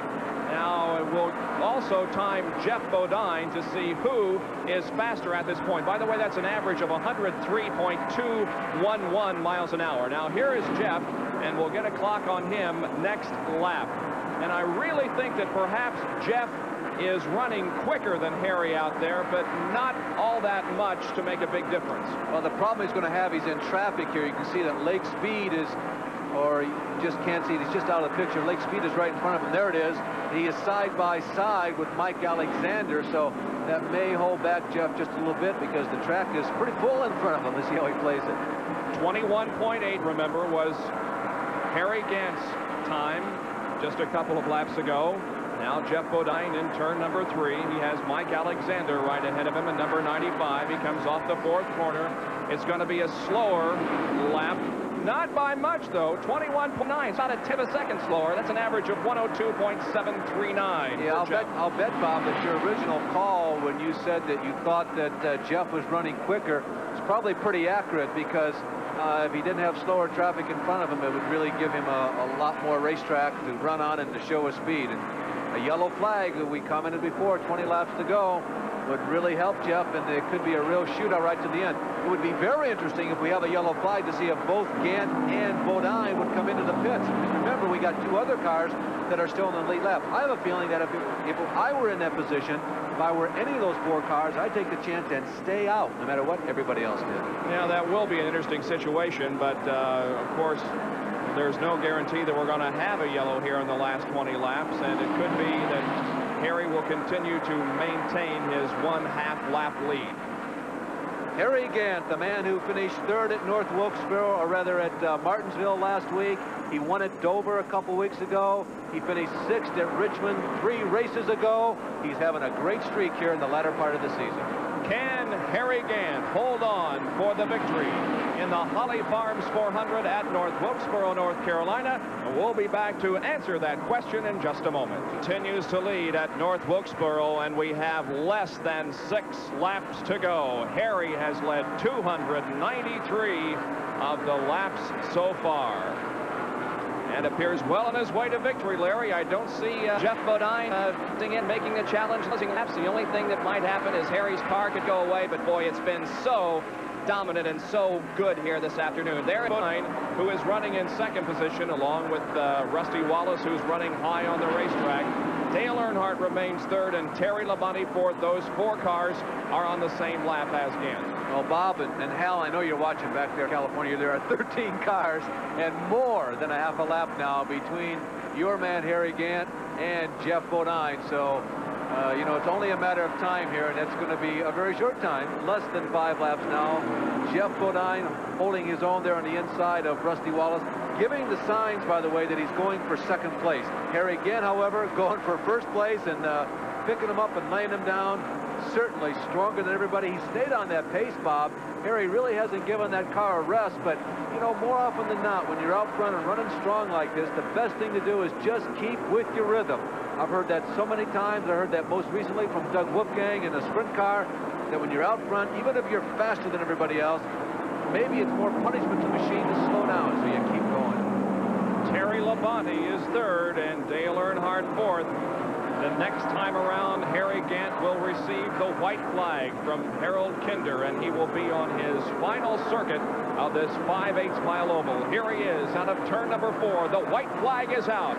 1 more lap to go, and Harry Gant has his 3rd win of 1985 in Winston Cup competition. He comes out of corner number 2. Not much traffic ahead of him. It's going to be easy sailing, it appears, for Harry Gant. He's in turn 3 now, keeps the car low on the racetrack. Off of corner number 4, onto the main straightaway. Harry Gant wins the Holly Farms 400 at North Wilkesboro. A tremendous season for Harry Gant. He came into this race ranked 3rd in money winning. Darrell Waltrip moving in on Jeff Bodine, but this is not for position. Jeff Bodine will finish 2nd. There he takes the checkered flag. Darrell Waltrip will finish somewhere around 16th because of his earlier mechanical problems. But remember, that's a lot better than Bill Elliott did, as Elliott was an early out in this 400-lap race. Harry Gant moving into the pit area and soon to be in the winner's circle. Harry Gant had won over $530,000, second and 3rd only to Darrell Waltrip and Bill Elliott coming into this race. He is really asserting a stranglehold on that 3rd ranking in terms of the most dollars won in 1985. No real chance to catch those other 2 guys because of bonus dollars that have been involved in other races they have won. But outside of those 2, Harry has had the most successful financial season of all. A real fine race by Harry Gant from Taylorsville, North Carolina, not too far away from this racetrack here at North Wilkesboro. Our congratulations to him, and Jack Arute will be with Harry to talk with him right after we come back from these messages.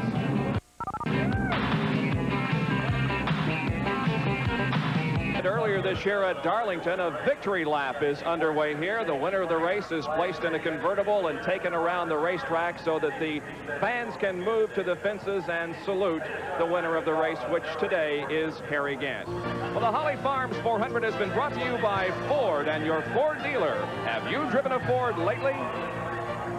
And by Levi Garrett Chewing Tobacco. Time after time, the quality comes through.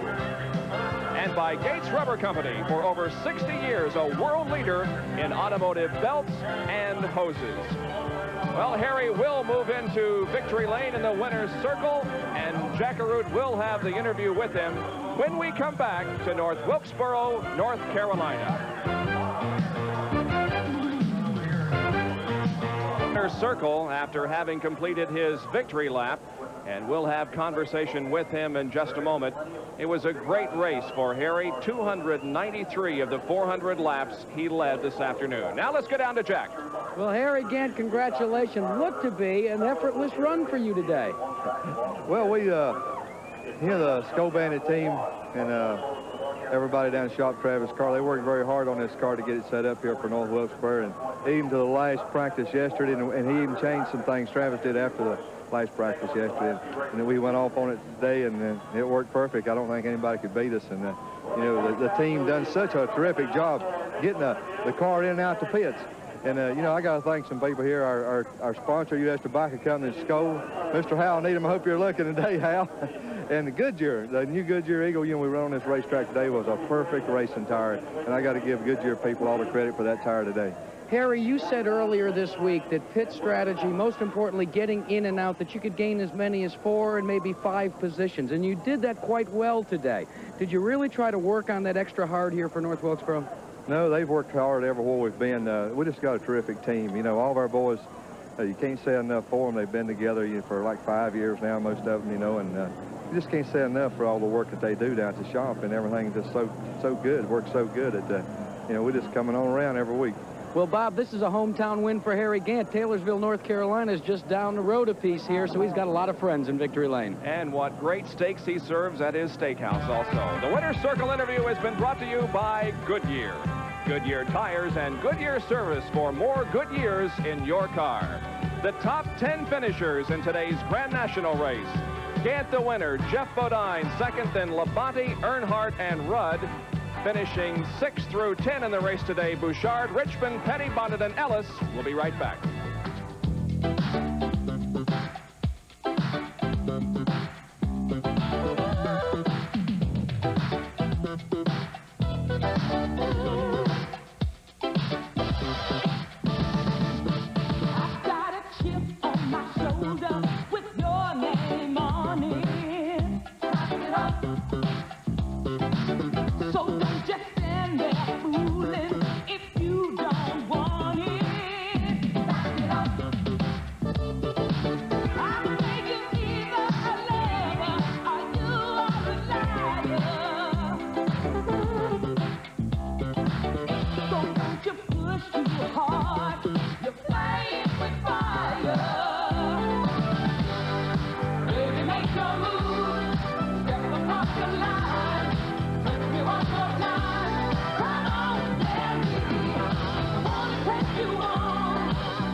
Look forward to a great 1986.